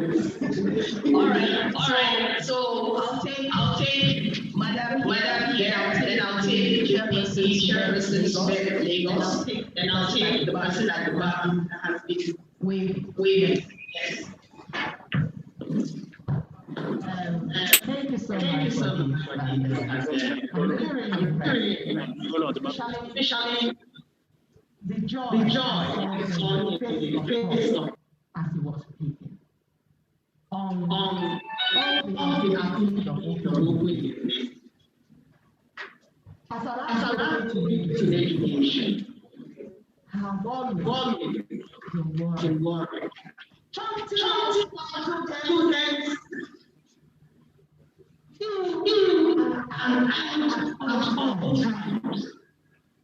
what are we doing to make sure they have something to do?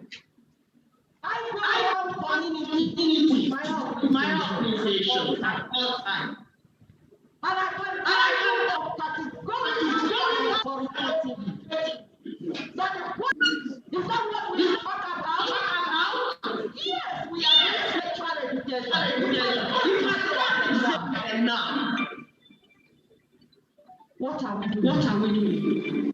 What are we saying? We are saying that we are reducing poverty. We are making it everywhere of people cannot and right in good. I still want us to be trying. We need mass education tools to put these people inside to exercise and execute that which they have learned. I left school 45 years ago.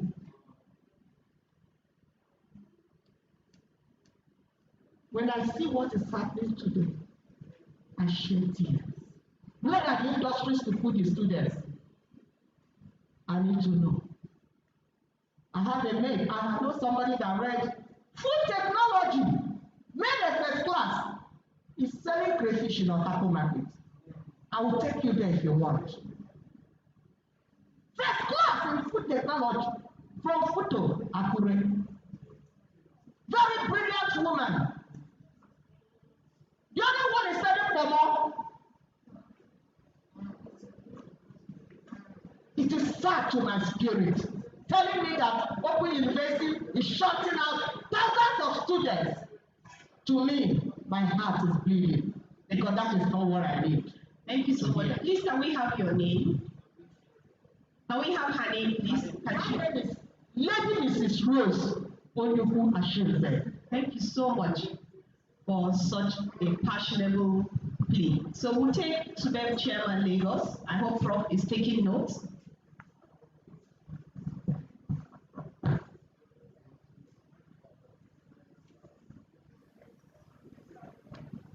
Thank you very much, Prof. We are one of your admirers.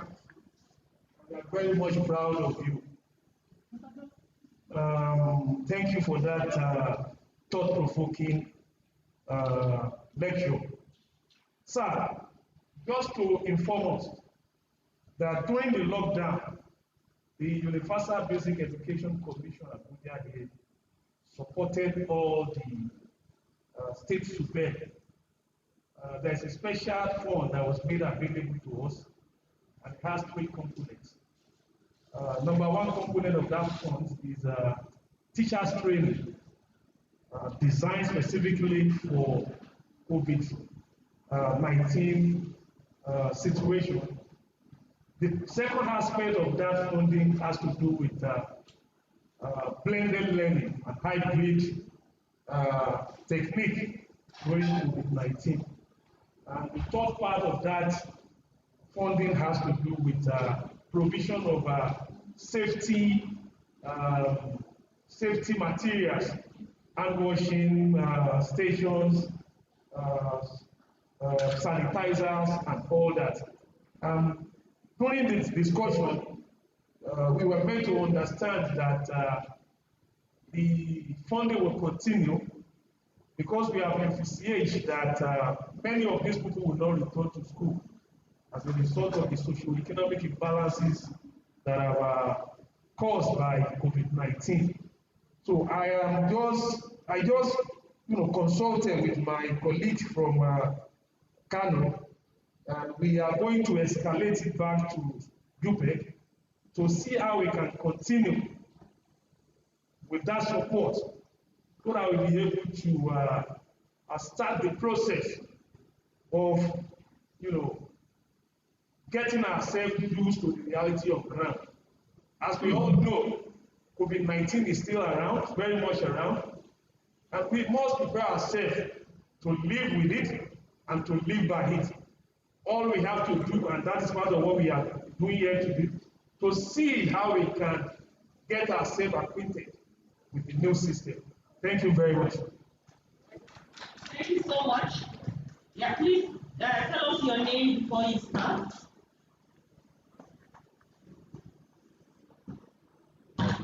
My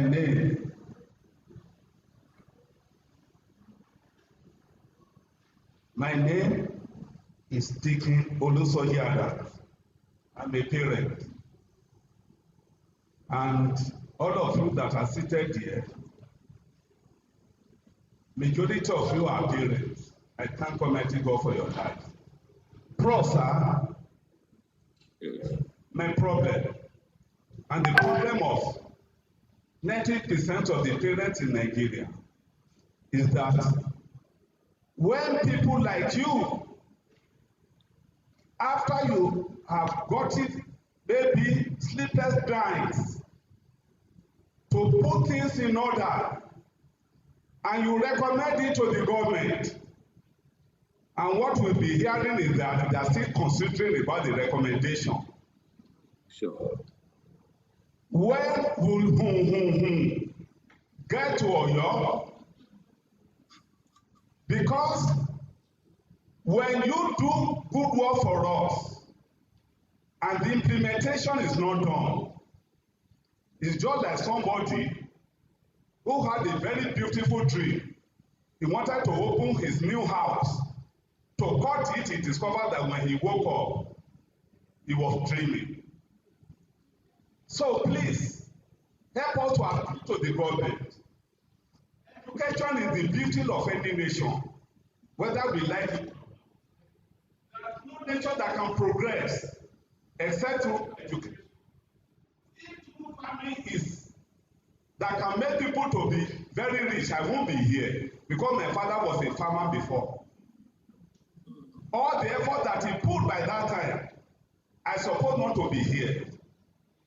So that's number one. Number two, I want you to appeal to the government about NEPA.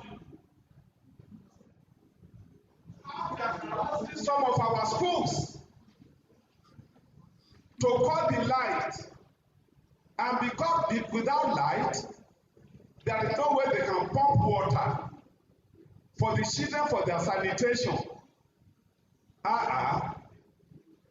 Is electricity not very compulsory for the schools? If it is compulsory, government should do something. Thank you very much. Thank you. Yeah, thank you. All right, we've had this round of questions, but please, I would like to please create the indulgence of Prof to yes, take a slight break. We have online the country director of MacArthur Foundation, the person of Kwale Shatima, who wants to give us his message from the MacArthur Foundation. So, Prof, please hold on to those questions, and I'm sure you have noted that. Once we hear from Kwale Shatima, which will be just about 5 minutes, we'll come back to you so that we hear the responses for those questions. Thank you. Sure.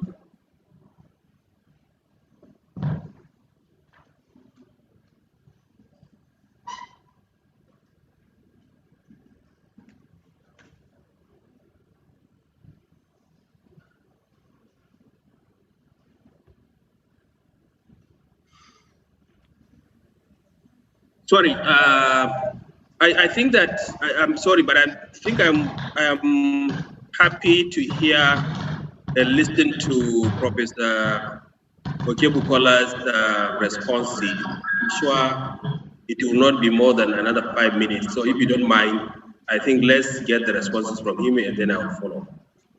Good.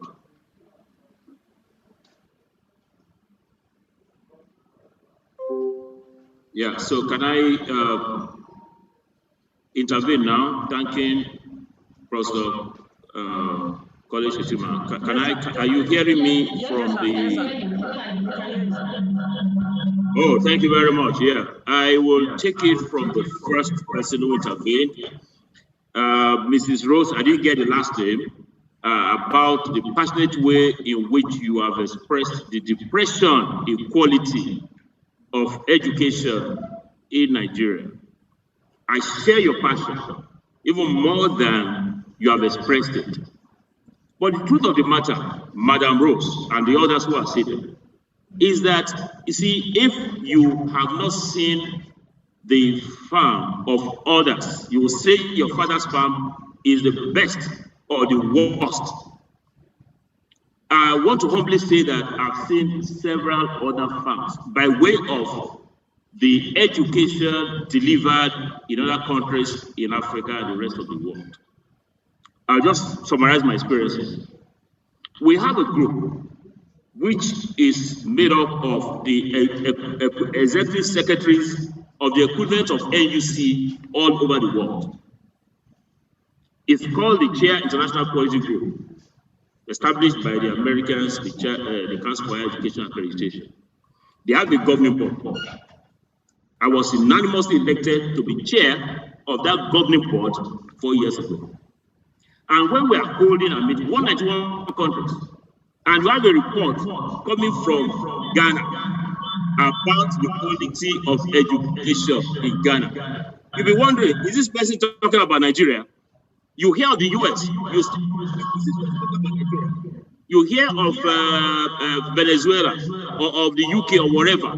So this quality thing, I tell you, is a global depression of quality. But efforts have been made at different national levels to improve.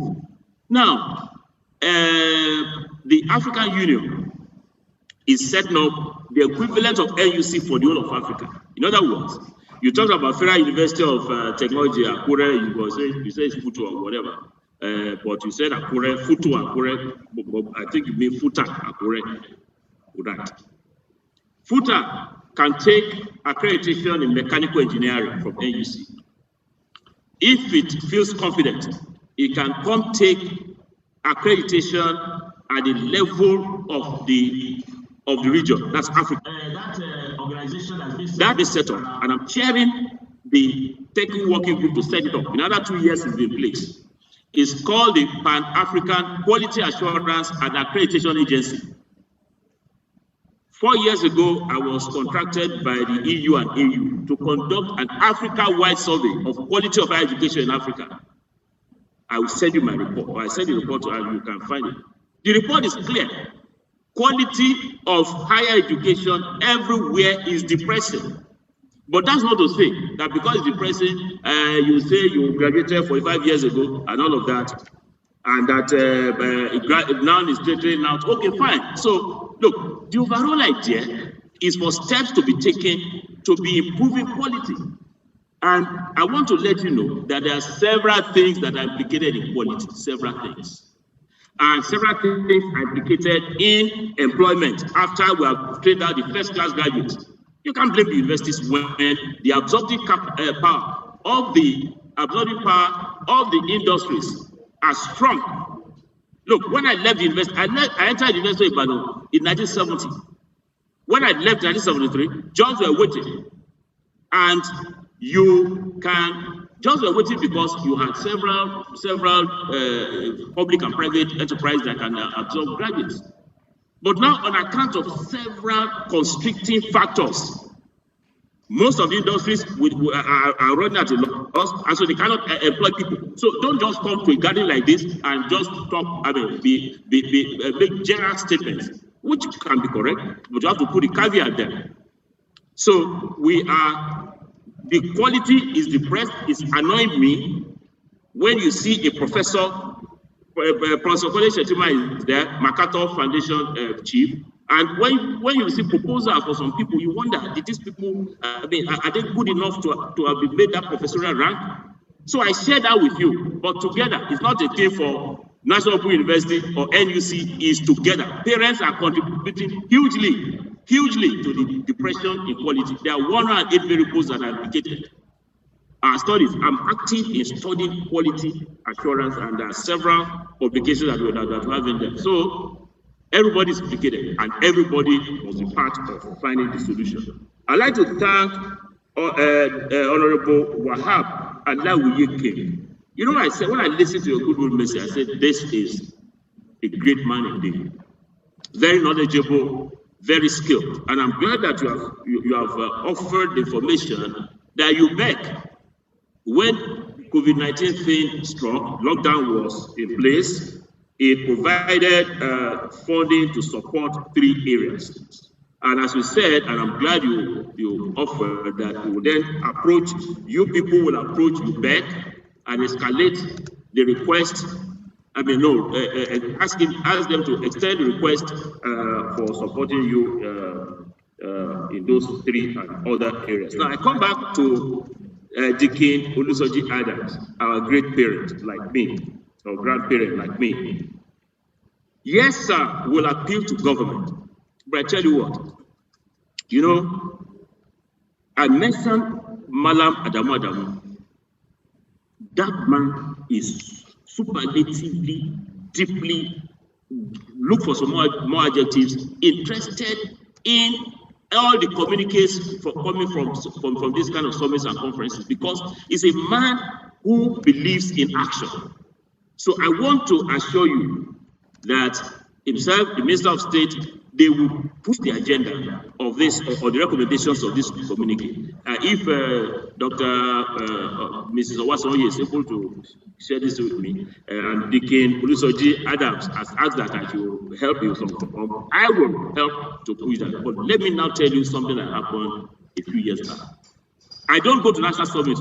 I don't because I know that when communiques come out, nothing gets done. So 6 years ago, I assembled some of my PhD students, and I said, let's go back to 1978 and bring out all the communiques that were heard. National summit by government, by state, by parents, teachers, by students union, by staff union, bring them. We brought all of them. And I said, look at the recommendations, just extract them. What did we find? From 1978 to about 4 years ago, we found that we all said the same thing, repeating the same thing. So immediately after we concluded that, somebody asked me, I met him at the Calabar Airport, said, Prof, you're having a summit on education, can you please come deliver keynote address? Oh, I said, no, I'm not sure I want to come. He said, is it because you are busy at that time, they can shift? I said, no, sir. Go on with your summit, but I don't think I'm inclined to attend any national summit. So before I said, do you know that I will send you the communique of that summit? He said, but it's not held. I said, yes, I will send you a communique. And I sent him a communique, extracting all those ones. He saw me a month after the summit. He said, Prof, you must be a wizard. I said, I'm not a wizard. I'm not a wizard because this is the same thing we have been saying every day, every time, and nothing gets done. But I had to come to this one because Dr. Mr. Wasoyo was asking me, 1. 2, I know this is a special, what is it? It's a special event, which is COVID-19, which I've not said before. And then 3, because we have listening ears in the Federal Ministry of Education. So we'll convey this communique and back us up in prayers, and I'm sure things will get done. For the discourse, for the electricity people, it will also have to go through government. I'm sure that government will also do something. I saw something here where somebody is saying, like the chart, that the depression in the economy is not difficult, we have academic classes, dilapidated classroom, therefore I find it difficult to accept problem. Don't accept it. Who is begging you to accept it? I'm going to send you the report. Where have you been? Me, I've been to, look, that's why African Union appointed me humbly to chair a panel. I have been chair of a global quality assurance agency. I've just finished my 4-year term just last year. And look, go to Ghana, go to anywhere. Maybe South Africa is a little bit better, but go to the rural areas. So I'm not making a general statement, but I'm saying that if you have not seen other people's farms, let me still say this is far solar to everyone. The drop in quality and all that, the quality in Nigeria is far too low. The students, look, you go and check elsewhere. I'm not saying that we shouldn't shift from a poorly resourced classrooms. They are poorly resourced. In fact, just Google UNESCO Global Report on Education and go and see what the report card for African countries are like. It's exactly what I've just written here. So thank you very much. I thank Professor Ole Shetima for supporting HDI, Human Development Initiatives. It's investment well spent for this organization. They are doing very well, and I'd like to ask that we continue to support them. Thank you all very much. I think we should appreciate Prof. even better.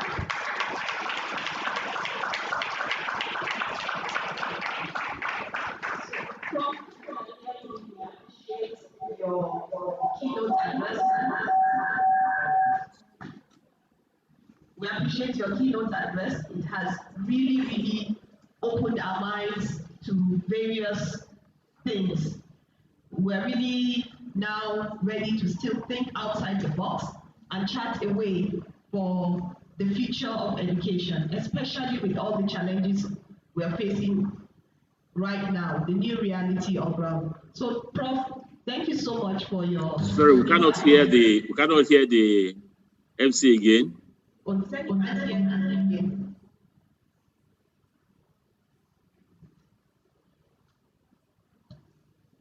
So thank you so much for your paper. We appreciate it. Has given us the opportunity to open up our minds, think critically.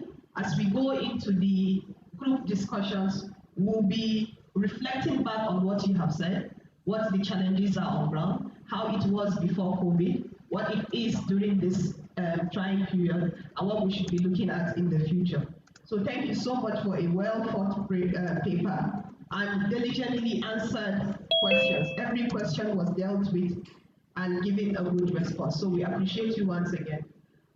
Next, we want to take the country director for MacArthur Foundation. And as we connect, please, we will not be breaking for tea. Our snacks will be served while we're sitting so that we save time that we have lost in the morning. And I think we're really doing a little bit okay. We're trying to gain on time. So as we're seated, our snacks will go around. Please let's use the best of the time. So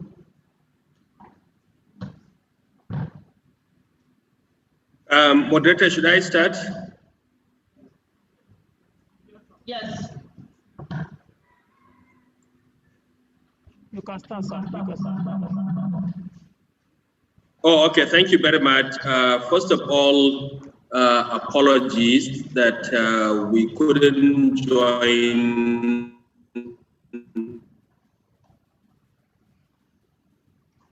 the time that we were supposed to join the office, and that was why we couldn't join. But I guess in some ways it has also given me an opportunity to listen to some parts of the keynote presentation by Professor Okibukola, as well as some of the questions that have been asked and the responses from him as well.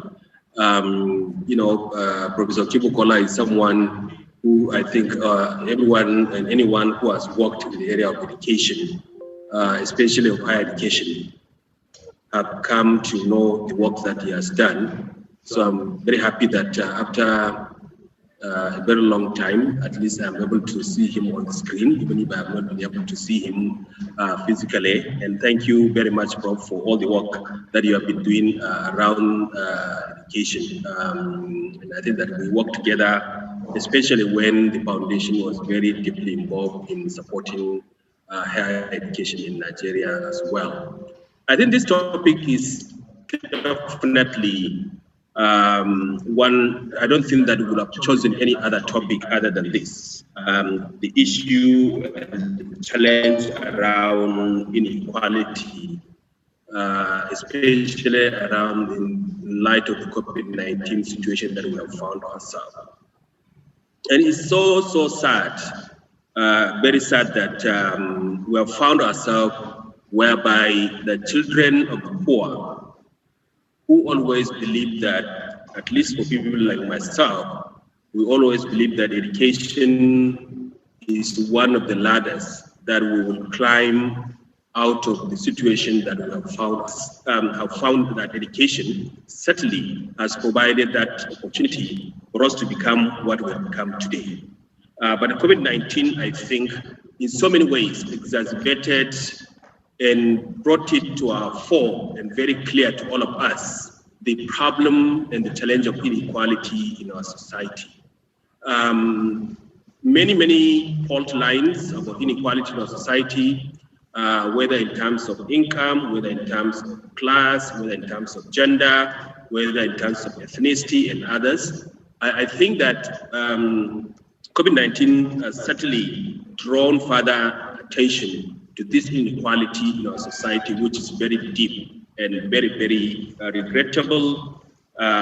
Maybe regrettable is even an understatement, but something that is hurting our country, and it will continue to hurt our country for a very long time to go. Because what has happened so far is that the children of the rich, who are already been able to climb in the social ladder, are the ones that are getting even the basic education in our society. Whereas the children of the poor, and especially those who are in the rural areas, who have no any other option but the public schools, their own children are the ones that are left out of the system as well. I say that especially in the rural areas because, as we know, even parents who are really poor in urban areas, they try very hard. They try everything they can do in order to send their children to all these, what we call pay-as-you-go schools, or all kinds of schools that will at least enable their own children to have access to education in the private sector. So maybe, and this one is even a very big maybe their own children will be able to continue in certain ways. But for those in rural areas where the idea of a private school is totally absent, where there's no any other alternative than the public school, it means that their children are doomed. And it also doomed in many places where there are poor access to internet and poor access to radio and poor access to television. So, I look at places where, even if it is urban area, in those urban areas, they don't have access to the internet, they don't have access to television, they don't have access to radio.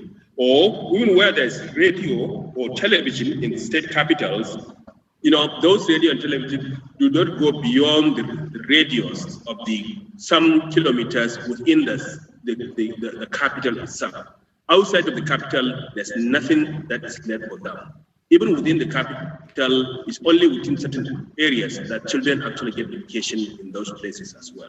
So this inequality that we see in terms of class, in terms of geography, in terms of gender, that we see, I think that COVID-19 has really further exacerbated that. And unfortunately, it is going to continue to haunt us.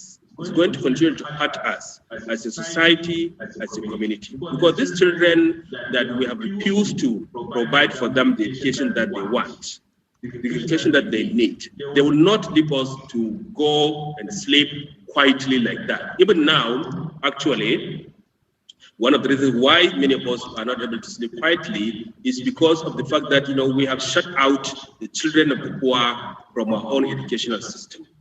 We who are fortunate enough to go to all the big schools, driving around with our jeeps and others, have now found ourselves in a situation whereby we can no longer actually even drive on those jeeps that we have purchased because we have been able to have access to certain things that the children of the majority of our population have no access to, because they have taken over our roads, they have taken over our nights, they have taken even over our days. So this issue of inequality that I think has always been there in our society has now been exacerbated by the COVID-19 is a major challenge that we are facing. I hope, and I am hoping that our education policy will look at how do we remedy it? What can we do? What kind of remedial steps can we put in place so that these children who have been shut off over the last 1 year or so out of our education system will be able to now be able to catch up in one form or the other. So I think as a people, as a country, as a community, we have the responsibility to think about what kind of remedial measures that we need to put in place to enable these our poor children, so that these our poor children will be able to catch up and that they are not going to be permanently left behind just because of their geography, just because of their class, just because of their gender, just because of the circumstances in which those children are born. So that's why I think this is a very critical, very important conversation that we're having. I want to congratulate HDI for choosing this important topic. And I think that this is a topic that I think we should continue to amplify and have conversations in different platforms because of the fact that we have marginalized a very large segment of our population out of our own education system. And this is not fair, but I don't think fair is even enough to